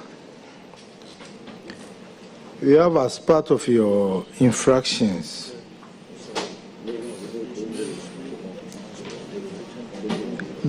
duplicated request, and also duplicated request of 114 million, and also claims that have been settled in 2024 but included in the outstanding claims schedule of 254 million. I don't know if the finance director will say that there's also an error from Ministry of Finance, but I'm waiting for.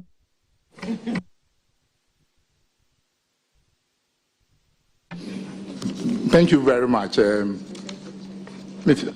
Honorable Chair. In relation to, I'll start from the bottom. In relation to the 254, there's a letter here. We made a request to the Ministry of Finance. It's in relation to electricity payment by our agencies, which means some of the hospitals, we had an agitation as to electricity company cutting them off from the national grid. So that request was made to Ministry of Finance. Fortunately, we have that relation with the Ministry of Finance. Ministry of Finance paid on our behalf. So when we included it in our request, it's the auditors that gave us the feedback that it's been paid on our behalf. So we have that letter which we can tender in as evidence. The duplication of payments of the 114 million, yes, there were some of the payments that, depending on where we are getting our records from, in the ministry we get the records from the procurement unit, the finance, and the infrastructure unit.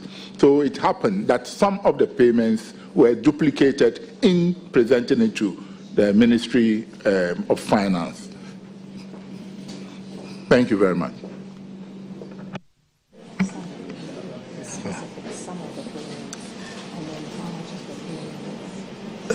Finance Director, if you can be specific on the payments that was duplicated, please.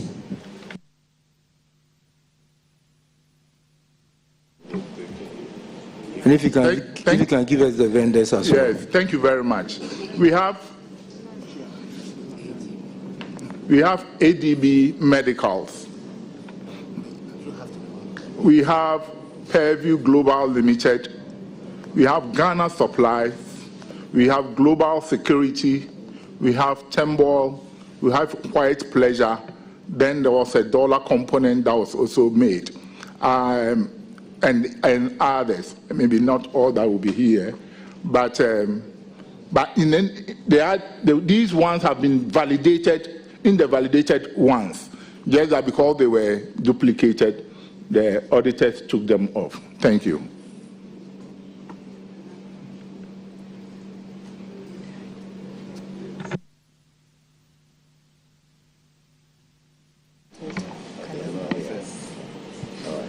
Finance Director, the names that we gave, can you give us the figures to them, please?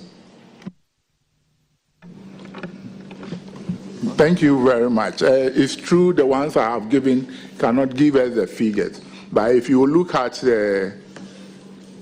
there's a dollar component, Pamanova, 112,627,513.18. I don't know the rate that was used to do that exchange, but in the list you will find it in there, and it's also part of those that were duplicated.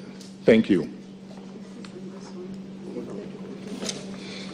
It's here. Check here. You can get it. Check here. Take the recommendation.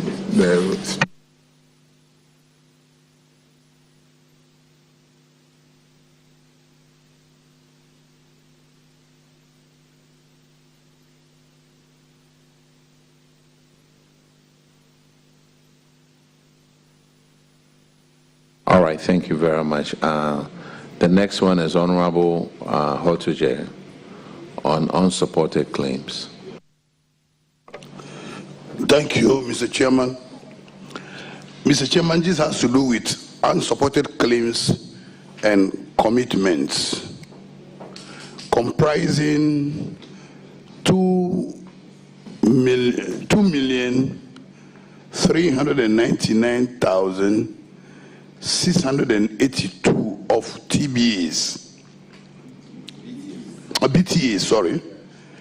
Then another 518,997 of claims, and another 15,053 of commitments were not supported with appropriate documents such as contracts and invoices.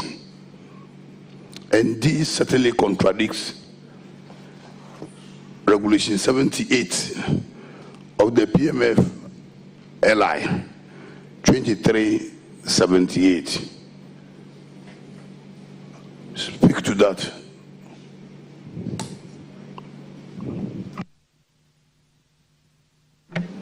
Thank you very much, Mr. Chair.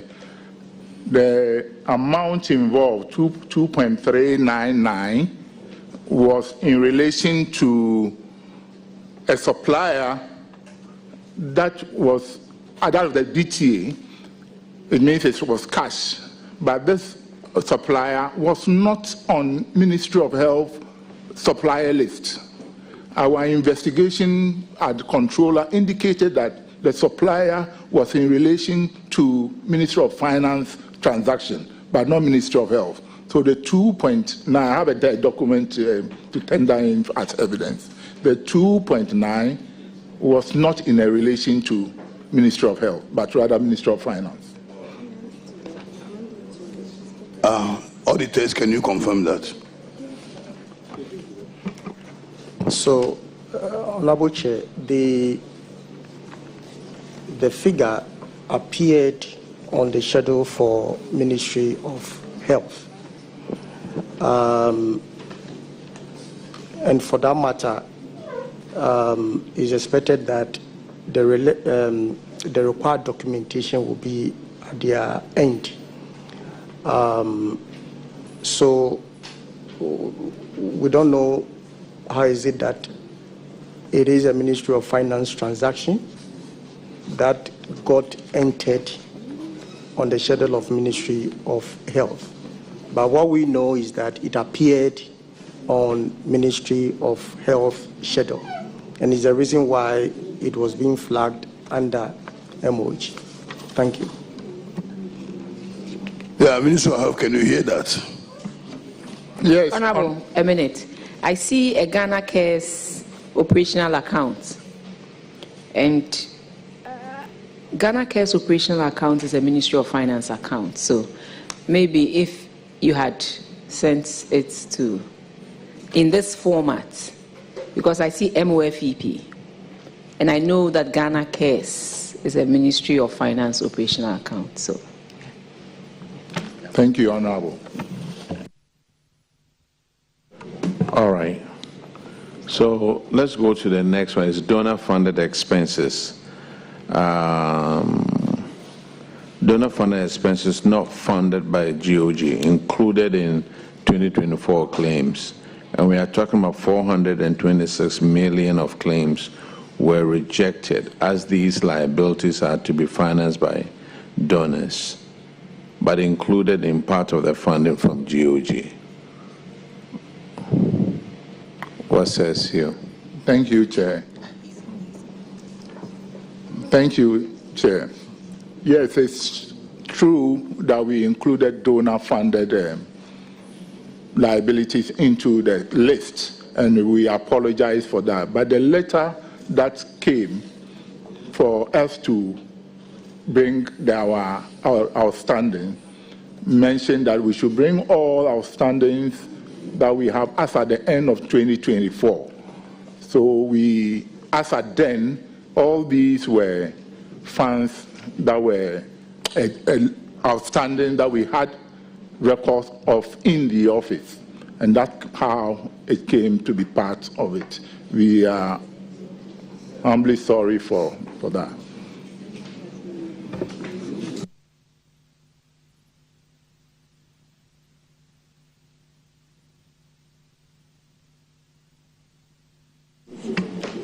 Director of Finance. Director of Finance. Yes, Chair. This is a grave error you have committed. And these are donor funds given to us by Gavi and global funds. Is it a case that these funds will be redirected?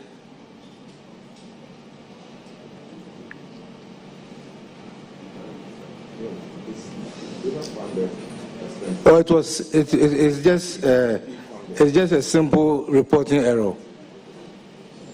Thank you, Mr. Chair. I believe that it was a simple reporting error, and it will not be what was the word you used? Redirected.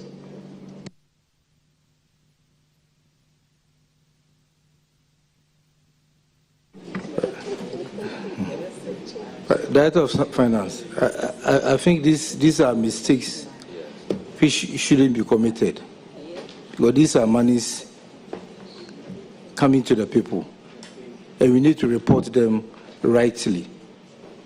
I think going forward next year, you will not accept these mistakes. Simple reporting errors. No. Mr. Chairman, we are guided. Thank you, Mr. Chairman. As my director said, we are guided, and we know that moving forward, we have put systems in place, and these things will not happen under our watch. Thank you. Yes, sir. Chair, thanks. I want to establish whether the auditors, before exiting the whole audit exercise, did not go through this with the entity, where it would have come up that a DP-funded project, not funded by GOG, was included in the schedule, because that would have, naturally come up at the, through your work. I want to understand how this, yes, escaped. Mr. Chair, that is what the Honorable Minister had indicated, that they erroneously included that. So indeed, if it had been included before the audit, then our responsibility was to validate it during the audit. And the audit brought this issue out. And their investigation is indicating that is an error, according to what she just explained. Okay, let me go to the next one. Terminated and completed contracts, 21 of them were captured as outstanding commitments. Why?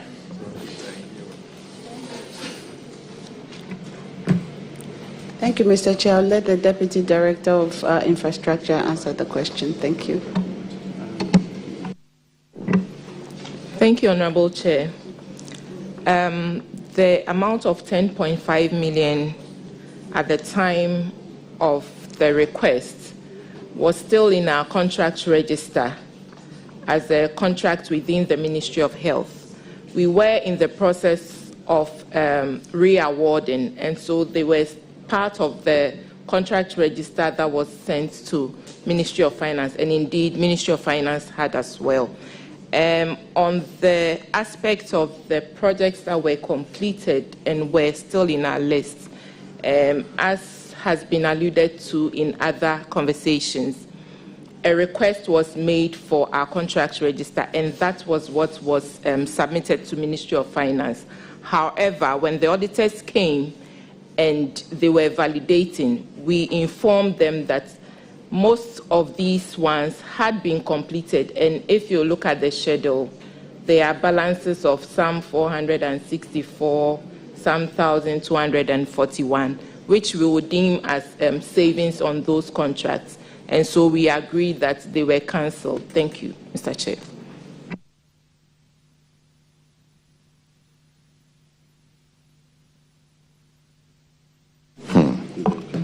Very soon, everybody will have to have a degree in document management or how to arrange documents in an office before you get a job.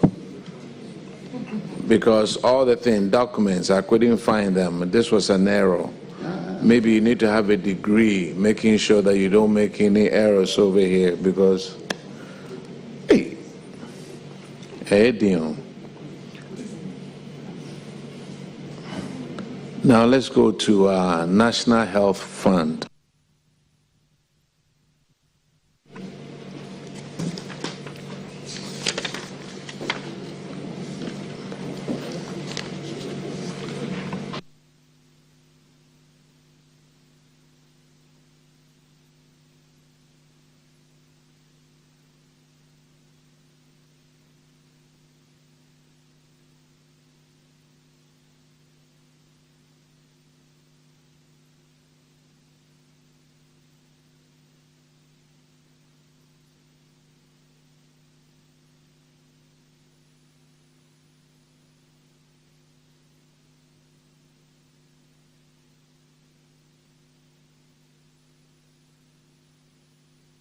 National Health Fund is under you, right?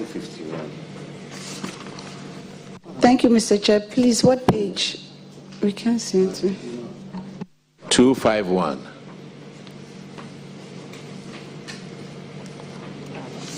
What is National Health Fund?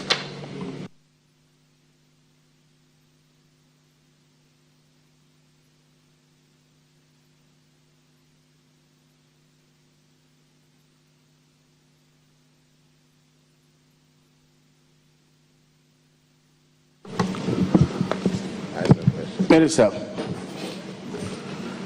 Yes, first of all, before I proceed with the question, I would like to ask, what is National Health Fund?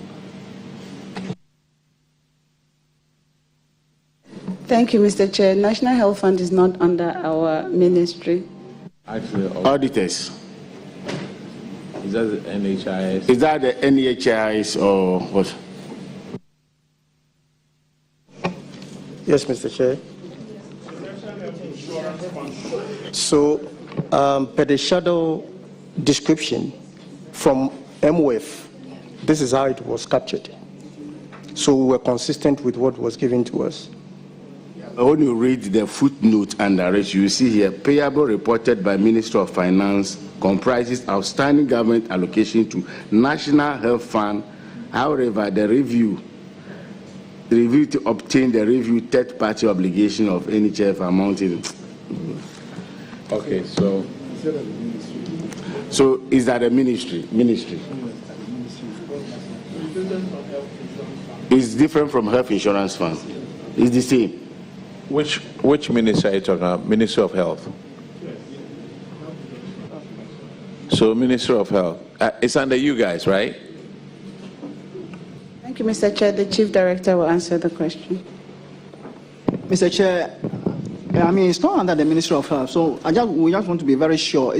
Are you referring to the National Health Insurance Fund, or because National Health Fund? I mean, this is my first time even hearing this, so we need to be specific. You need to tell us exactly what you are referring to, please. We have the National Health Insurance. Mr. Chair, the description of that entity came as National Health Fund, which we understand to be NHI. Yes, please. Oh, yeah. So, Chair, what I'm hearing is that the National Health Fund is the fund, the percentage of fund that Ministry of Finance transferred to National Health Insurance. Yes. So, this question, it will be more pleased with National Health Insurance. Now, are they here? Are they here? National Health Insurance here? Yes, thank you, Mr. Chair. I think I am agreeing with the member. It is a fund that is transferred to the National Health Insurance Fund. So they are not Insurance. here, please. They are not here. No. So, Chair, we will step down this question. So, please inform them tomorrow. We want to see National Health Insurance there. See you. And you have to come with them. And the Chief Director as well as the Minister have to come with the CEO and the Deputy of National Health Insurance. Thank you, Mr. Chair. No problem. Thank you.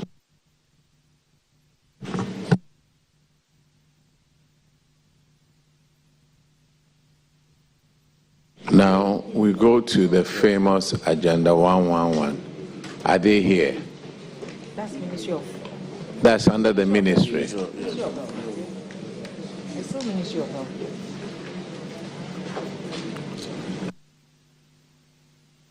Thank you, Mr. Chair.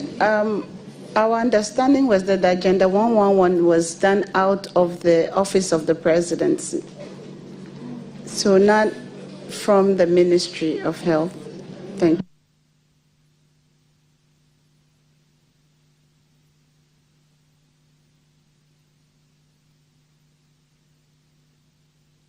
So it's under the government machinery, Office of Government Machinery. Okay. But now they have moved every file, everything to Ministry of Health.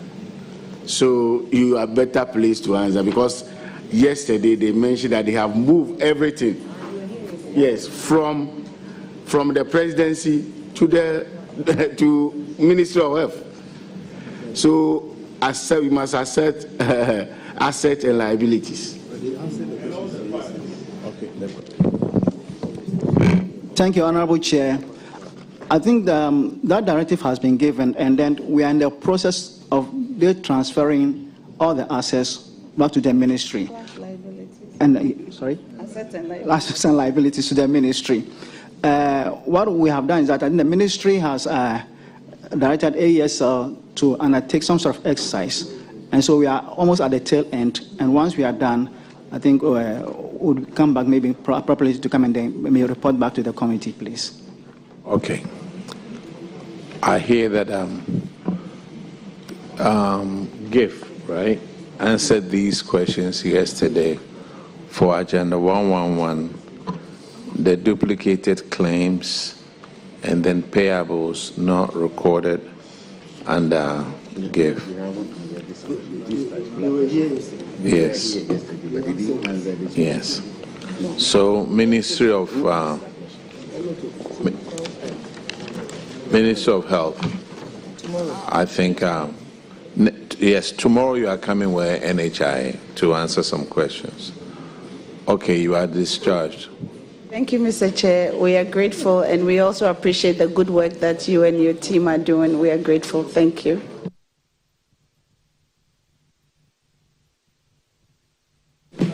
Judicial Service, please. Which page?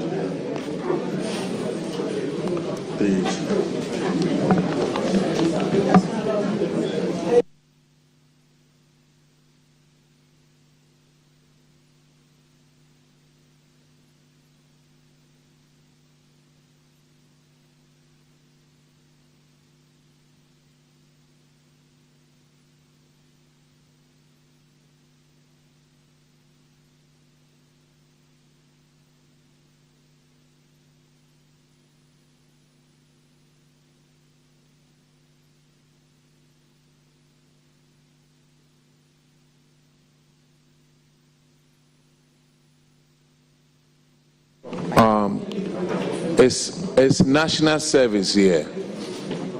Hello, National Service, you are here, right?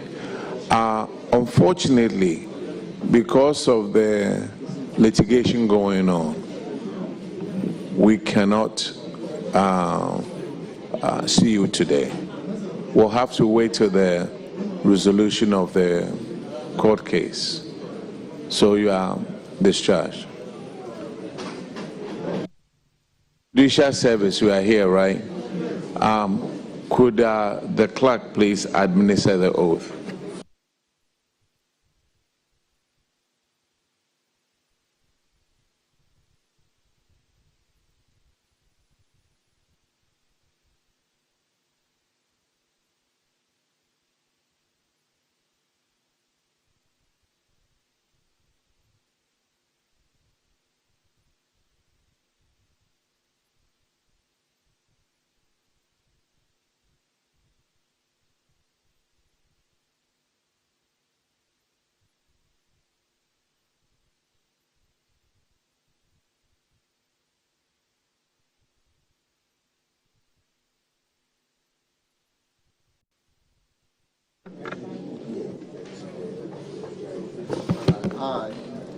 I, Musa Ahmed, do in the name of the Almighty God swear.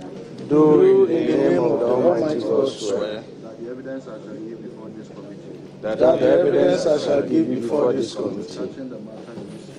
Touching the matter in issue. Shall be the truth. The whole truth. Nothing but the truth. So help me God. So help me God. Would you please introduce yourself to the committee?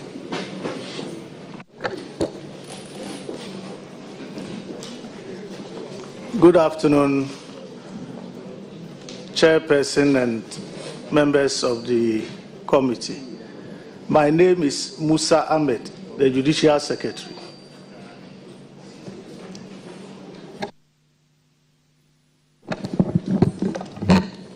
Good afternoon, Honorable Chair. My name is Mrs. Veratechi, the Director of Finance. Thank you.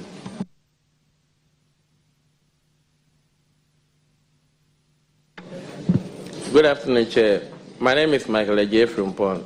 I'm the head of ICT infrastructure. Honorable Chair, my name is Charles Aiden, the Deputy Director of Finance. Honorable Chair, my name is Barnabas France, Director of Procurement. Honorable Chair, my name is Benedictus Darkon, Director of Logistics. Good afternoon, Honorable. My name is Emmanuel Ampedu, Director of Transport.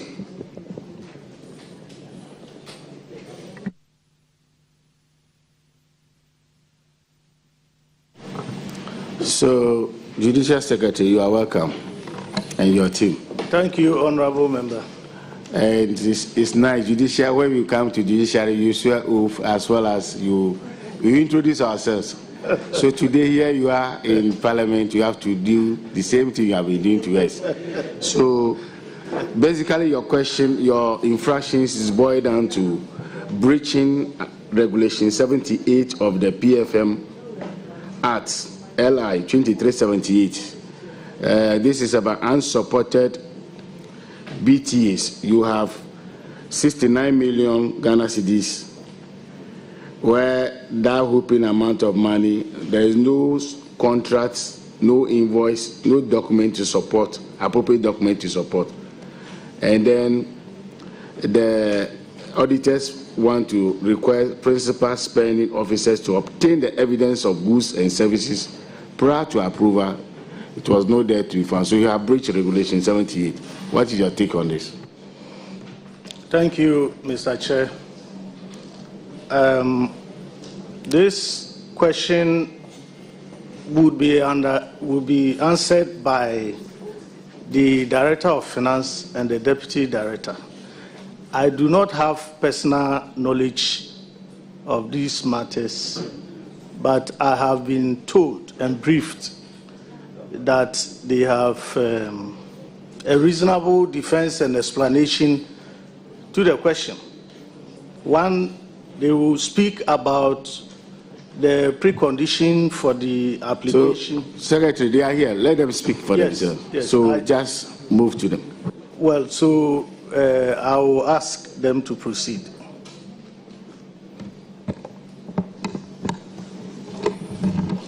Honorable Chair, thank you. For the unsupported BTAs, it's a total amount of 18.1 million. And this is made up of 12.5 million for medical expenses, refreshment items, 175,000, and then seminars and conferences, 10.5 million. What the finance department does is that when we receive our allocation, our allotment from the Ministry of Finance, we make allocation to each budget line based on our approved budgets. So for the year under review 2024, we made an allocation to these expenditure items, but these are provisions that we make because at the time that we receive the allotment, invoices will not be ready. But because these are projected expenditures, because we have to pay staff medical, we have to pay for training of judges and staff. And this involves training of judges and staff nationwide as well as external training. So we make these allotments on these budget lines to be able to assess funds. Because if you receive your allotment and you don't allocate any fund on the budget line, on the gift miss, when you receive payment, an invoice, you cannot make payments. So this came to a total of 23 million. And at the time of the audit, we had commitments to the tune of 5 point something million, which the auditors validated. So the 18 million was the amount that they rejected. But the explanation was that truly there are no payment vouchers at that time, but there are provisions that we have made in anticipation of expenditure that will come in, because this is from these items that we pay electricity bills, water bills, and all that. And for our Law Court Complex building alone, our monthly electricity bill is almost 500,000. So when you receive an allotment and you don't make these allocations on the budget line, by the time an invoice comes in, you cannot access money on the government's platform. Thank you, Honorable Chair.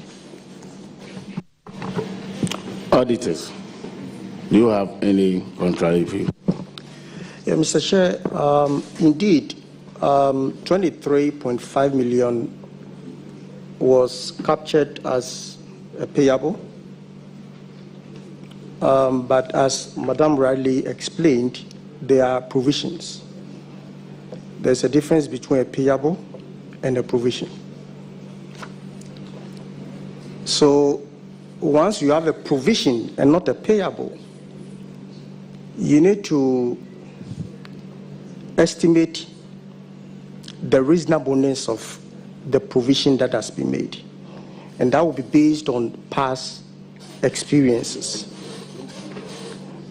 Okay, so it is not a supplier that has supplied something to say that bring me an invoice, blah, blah, blah, blah. No, it's a provision. So we then asked that, okay, since it's a provision, we want to know the basis of how the provision was made. So we can also come to a reasonable conclusion to affirm that the 23 million was okay. The documentation that was given to us, which indeed comprised of utilities, etc., allowances, came to 5.3 million out of the 23.9 million. Now the question was that, do you have further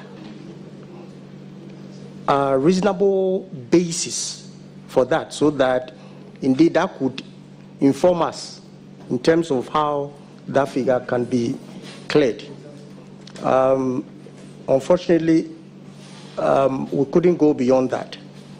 So based on the estimate given to us, which we reviewed, we thought the reasonable estimate for this should be 5.3 million, so that the remainder, which is 18.1 million, can be justified if you get other basis for that. Thank you. So The financial controller, were you at the exit meeting with the auditors? Honorable Chair, the exit meeting at the Ministry of Finance, I was not present. My deputy was present. Is your deputy here?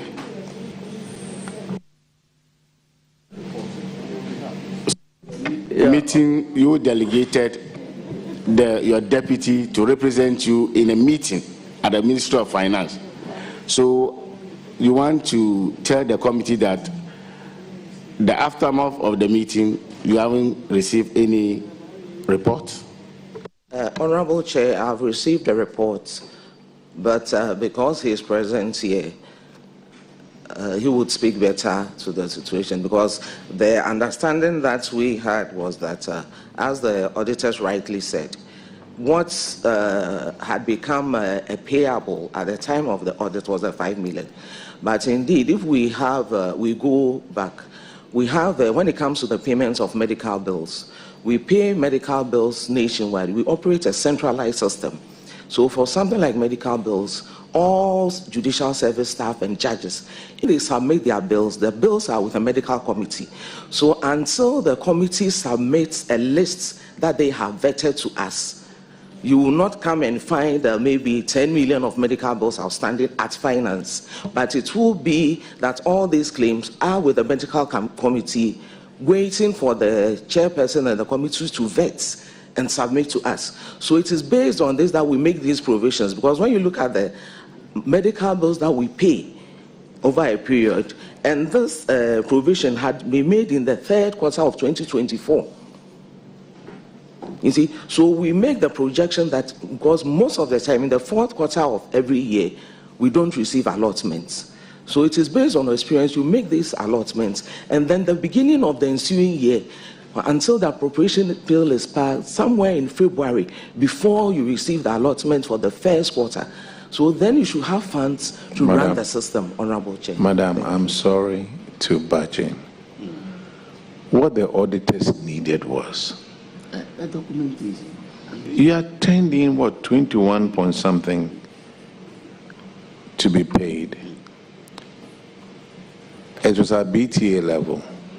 They wanted evidence of your estimates. 2024 was not the first time you were going to pay for medical bills for all the... you have some evidence. All that the auditors needed was the evidence. Yeah. Hey, 2023 we paid it, 2022 we paid that. So this is what forms the basis of our estimate. And you could only give about 5 point something million. That's why we are here. Judicial Service. You didn't have the documents. Do you have the documents now? The estimates? No, use the microphone. Honorable Chair, we don't have the estimate because at the exits, this amount was not validated, so we dropped it. So the amount was not validated, but if you have evidence available, I mean, the committee will be able to address your issue. Here you are, there's no document also again. So how do you validate that money? Okay. Now, your second infraction is talking about unpaid, paid liability. It's the same thing. It's the same thing. Yeah. Okay. So, Chair, you just move on. Thank you very much. Judicial Service, can you please give me an update on the vehicle purchase?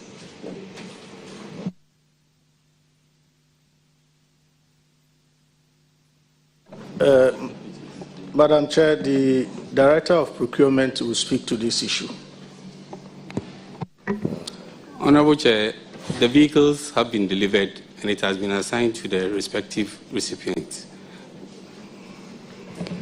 Were you there when this infraction took place? Yes, Honorable Chair. What happened? Honorable Chair, we executed a contract, the service executed a contract with TG Automobile Limited. And as captured in the audit report, the actual contractor is TG Automobile Company Limited, not TMG, sorry, as has been captured. The amount was 4.5 million. And then following execution of the contract, management had to decide, because we were getting to the end of the year, to ring-fence the amount that was meant for the payment of the contractor. Unfortunately, within the period, the contractor submitted a letter indicating that they were having technical challenges that was beyond their control, and they couldn't supply the vehicle within the period. When we received that information, based on the contract document, in fact, every goods that is supposed to come to us based on the contract document is to be in the current production. So, because they were unable to give us the 2024 model, for which they supplied us with a chassis number, they gave us the 2025 model, which was upgraded as it is, and then also furnished us with the chassis number. We informed the Ministry of Finance at the debriefing or validation workshop that this is what we have received. And then they indicated to us to send an email to the PricewaterhouseCoopers, further the auditors, to come and then verify the vehicles, for which we did. And then they came to verify before the allocations of the vehicles were made. So, Honorable Chair, the idea of the payment was to just secure the funding because we were ending the year, and then because of some of the outstanding commitment that was bedeviled with the service, management took a decision to secure the funds so that when the supplier delivers the product, we pay the supplier. This is what I can say to it, my Honorable Chair. In securing payment, must you do things outside the law?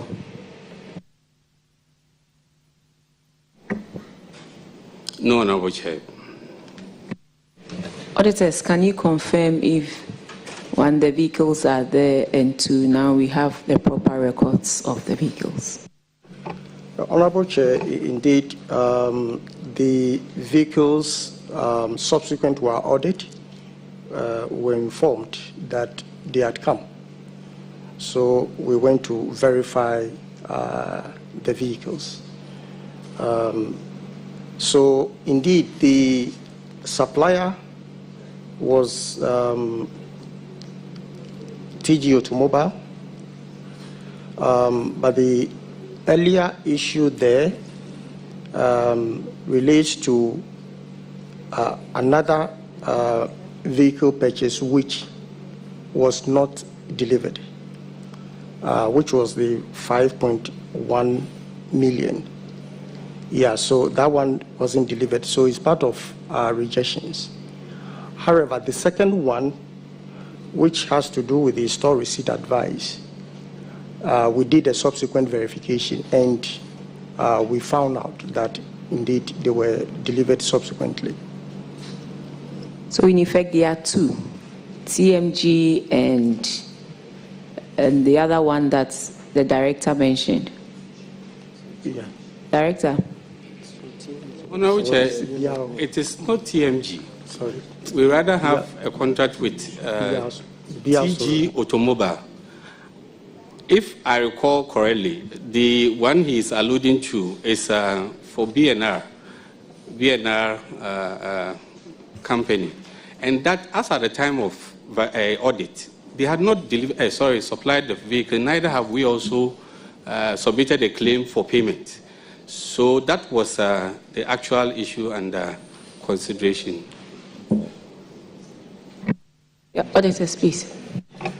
So indeed, the BNR solutions was part of the claims. Their records. It was part of the claims. So indeed, that is what we rejected. However, because the second set of vehicles had come subsequent to our audit, we didn't reject it because we had verified subsequently. Yes, we had verified the second one subsequent. So if you refer to our report, you see that that is not part of the rejections. That's okay. So, Director, how many vehicles did you procure, and from how many companies as well? Honorable Chair, we do procure vehicles based on the approvals that we... No stories. Per what is in the reports, how many vehicles did you procure, and from how many companies? We procured 7, and it was from TG Automobile Limited. And then that of the VNR Solutions was a contract that was in a current status. I think it was in December that the contract was signed. So that speaks to that one. That's the 5.1. That is the 5.1, yes. And the auditors are saying you made provision for it. And that's how come they have it as part of the outstanding. Honorable Chair, what I can say to that is that we do have, I think based on the communication where to segregate the commitment and then the payables. I think because the contract had been signed, it was captured as a commitment, not a payable. No, but when you came in, when you were answering, you said that one did not exist until they pointed out that they saw it in your commitment to us. Honorable Chair, because the infraction was basically on the 7 vehicles, we came to speak to the 7 vehicles. Because as I indicated, as of the time that we submitted those records, we had not requested for any payment for that particular contract. But you added it to your commitment. I have to confirm it.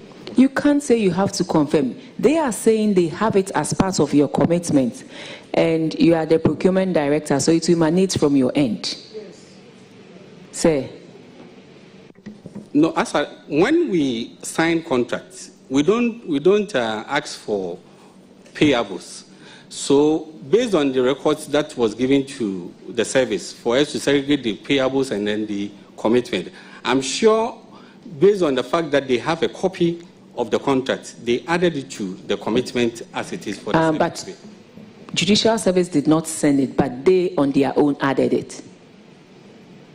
Where's the finance director? Okay. Madam, can you help us out? Honorable Chair, as part of our response to the Ministry of Finance to submit claims outstanding at year in 2024, we submitted the claim, including this one, to the... Thank you very much. So, Director, you are under oath. You are saying something contrary to what is a real situation. Who was responsible for producing the stores receipt advice? Is the person here?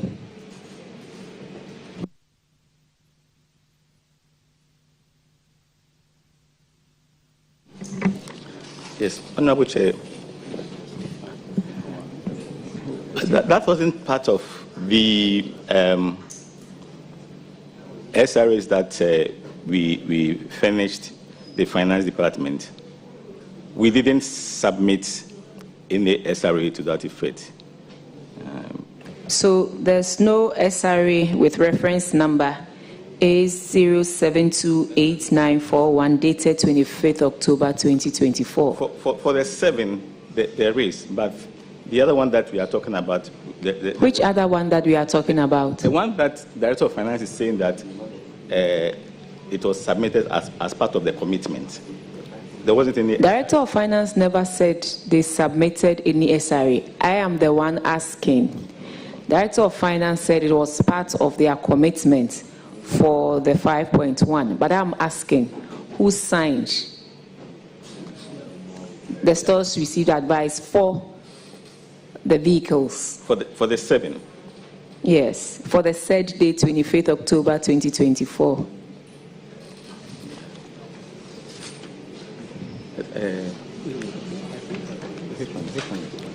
So, Director of Procurement, you know when you lie under oath, there are consequences.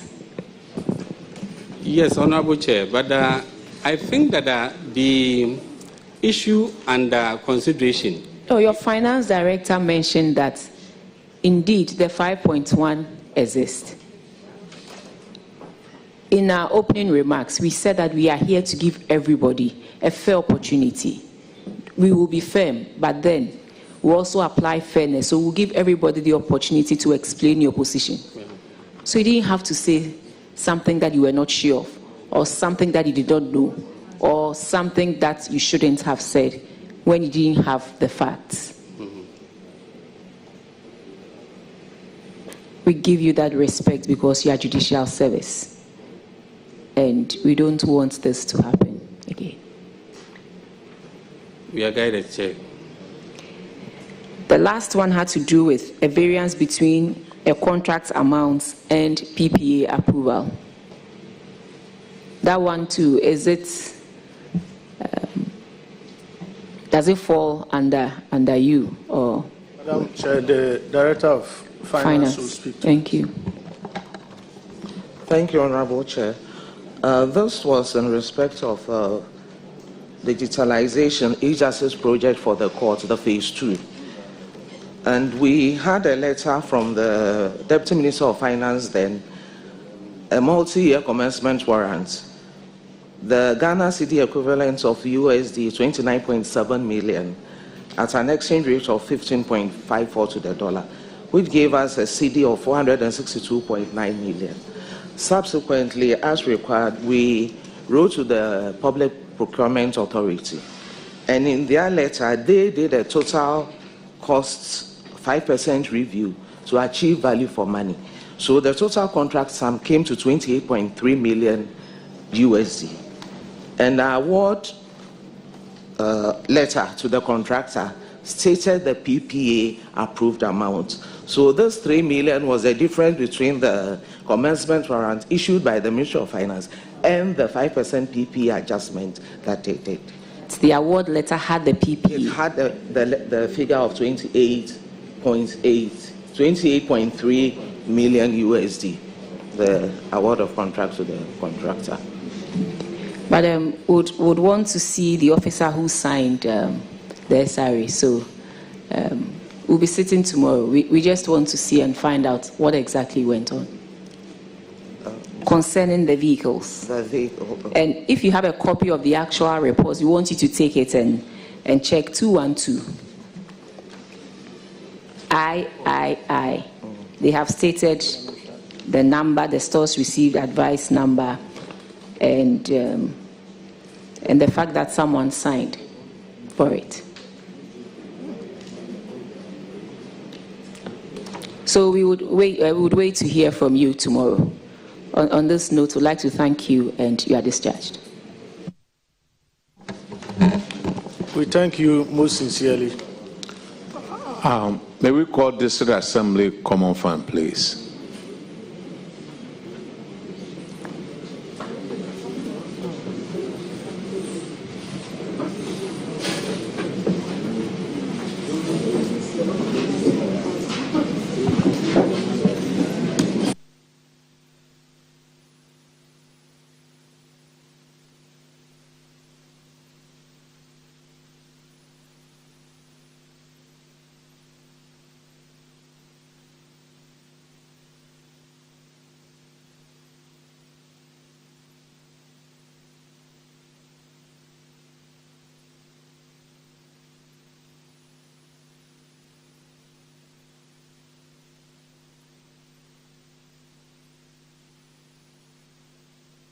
Clerk, could you please let them administer the oath, please?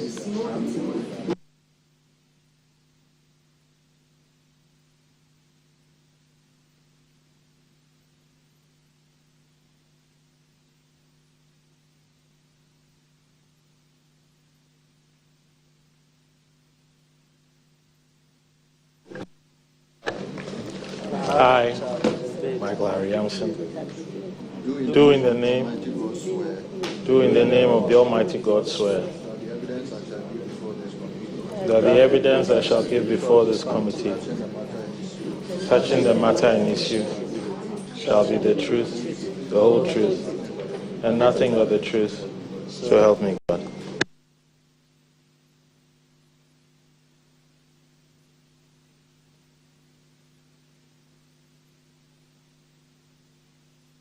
Could you please introduce yourself to the committee? Mr. Chair, my name is Michael Harry-Yamson. I am the administrator of the District Assembly's Common Fund, and I'll allow my colleagues to also introduce themselves. Chairman, my name is Charles Vincent Baden, current Head of Finance, DCF. Mr. Chair, I am Patrick Eduzu, Head of Audit. Mr. Chair, my name is Mabel Sewa Champon, Senior Accountant, DCF. My name is Mary Ruth Adovlo, Accountant. Okay. District Assembly Common Fund. Payables not recorded in gift mix. Who was responsible for that? Mr. Chair, DACF essentially has two systems running. For our own operations, all our transactions go through GIFMIS. However, when it comes to transfers to the district assemblies, in order not to have a double accounting, what we do is that we manually verify all the transfers, send the money, the districts then receive, they do all the procurements, and therefore they then account for the monies received from the District Assembly's Common Fund. This is an issue shall I say, a difficulty that exists within GIFMIS as is currently set up. And what we are trying to do is work with GIFMIS to allow us to input those transfers without creating a double accounting situation. So that was 307 million Ghana cedis as at 31st December 2024 were not recorded in the gift mix.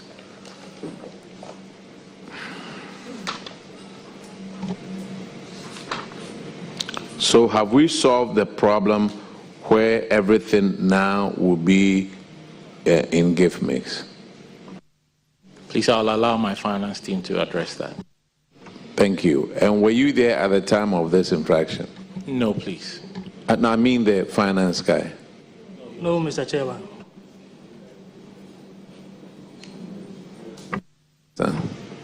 Mr. Chair, the head of finance was not in the job at that time. Now let me move to this one. 20 million paid for no work done. Mr. Chair, a contract was signed between Government of Ghana, specifically the Ministry of Health and Siena Services for the construction of a special hospital for Parliament. An agreement was reached to pay 15% mobilization of about 108 million, out of which 20 million cedis was paid. We have written to Siena Services, and they have responded on the work that was done with the 20 million. There's an outstanding on that 15% mobilization of 88 million that still is due. But that is what has to be recognized as the amount outstanding, not 702. See, but the thing was for 20 million. You paid 20 million to this contractor. No, Mr. Chairman. The 15% mobilization came to 108 million, out of which 20 million was paid. And this was to build a parliamentary service hospital. Which parliament was that? This one? Well, this was contracted during the 8th Parliament. So. This was contracted during the 8th Parliament. Yes. Hey, Massa, I have not seen the Parliamentary Service Hospital being built, and 15% was 105 million, and 20 million was paid.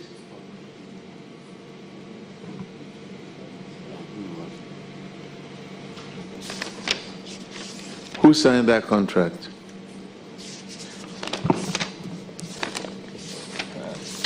Just a second, Mr. Chairman.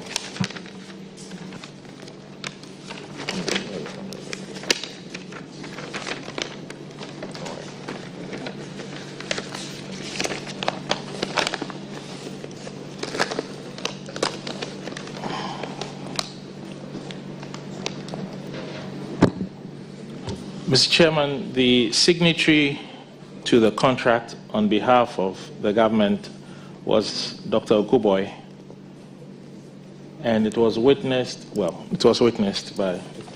witnessed, but the signatory was Dr. Okuboy. Who witnessed it? The Chief Director, Alhaji Hafiz Adam. Hey.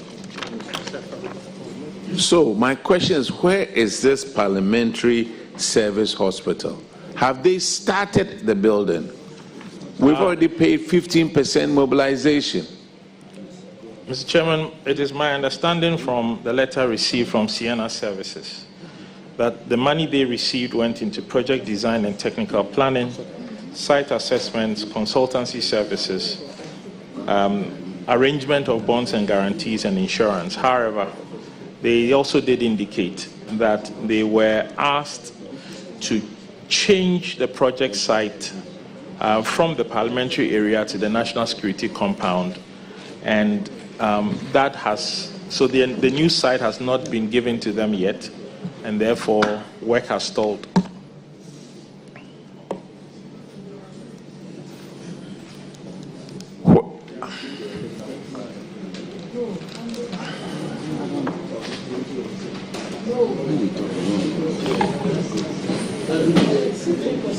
Yes, but no. The total cost is, you need to do the 50% by the total cost.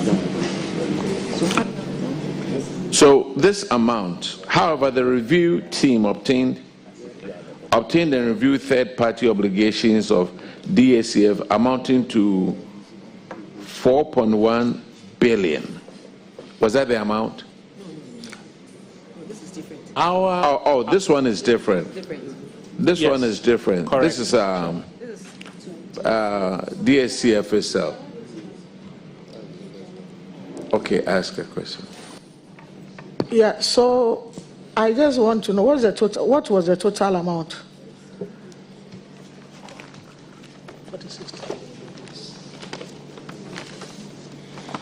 The total contract sum in dollars was $46,950,279, and at a 15 CD 38 pesos exchange rate, that came to 722,095,291 cedis.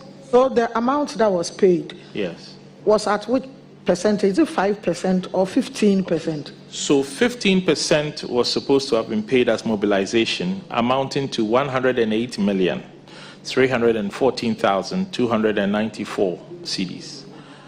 So out of this 108 million sum, 20 million was paid, leaving a mobilization balance outstanding of 88,314,294 cedis. So the mobilization was paid, even if it's one Ghana cedi. It was paid with no site. They didn't have a site where they will build. They are now waiting for a site. So at the time, but then 20 million was paid. Okay. So at the time that the mobilization was paid, a site had been given.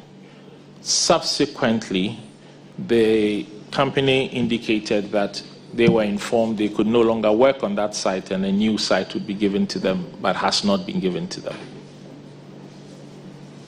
So,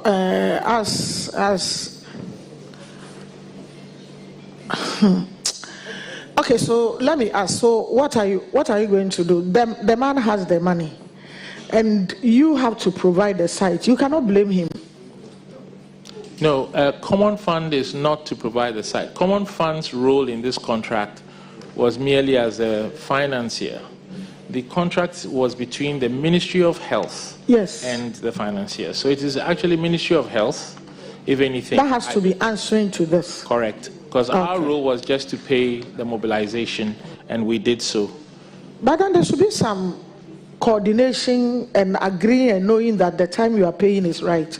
If yours is to pay, you can't just pay, not finding out about. No, I do believe that at the time Common Fund made the payment, Mr. Chair, a site had been agreed, and that was the basis on which the mobilization became due, and so the part payment of the mobilization was done. Subsequent to that, the events on the ground changed. What year did you pay this 20 million? It was paid on 31st of December 2024. 31st of December 2024. Yes. Was that part of your formula that was approved by Parliament? In 2024, I believe that was not part of the formula. So it was not part of the formula? No, it was not part. On what basis was DACF? Who were those people who were there at the time that it happened? Where is that? Okay, so the administrator on that day was my predecessor, the Honorable Natoshi Ado, and the finance officer was Mr. And what about the accountant? The finance officer was Mr. George Brown. Is he here? No, he's not here. So we did write to both of them, but unfortunately, they are all not available. They are all not available. So again, oh, Chairman, did you say 31st?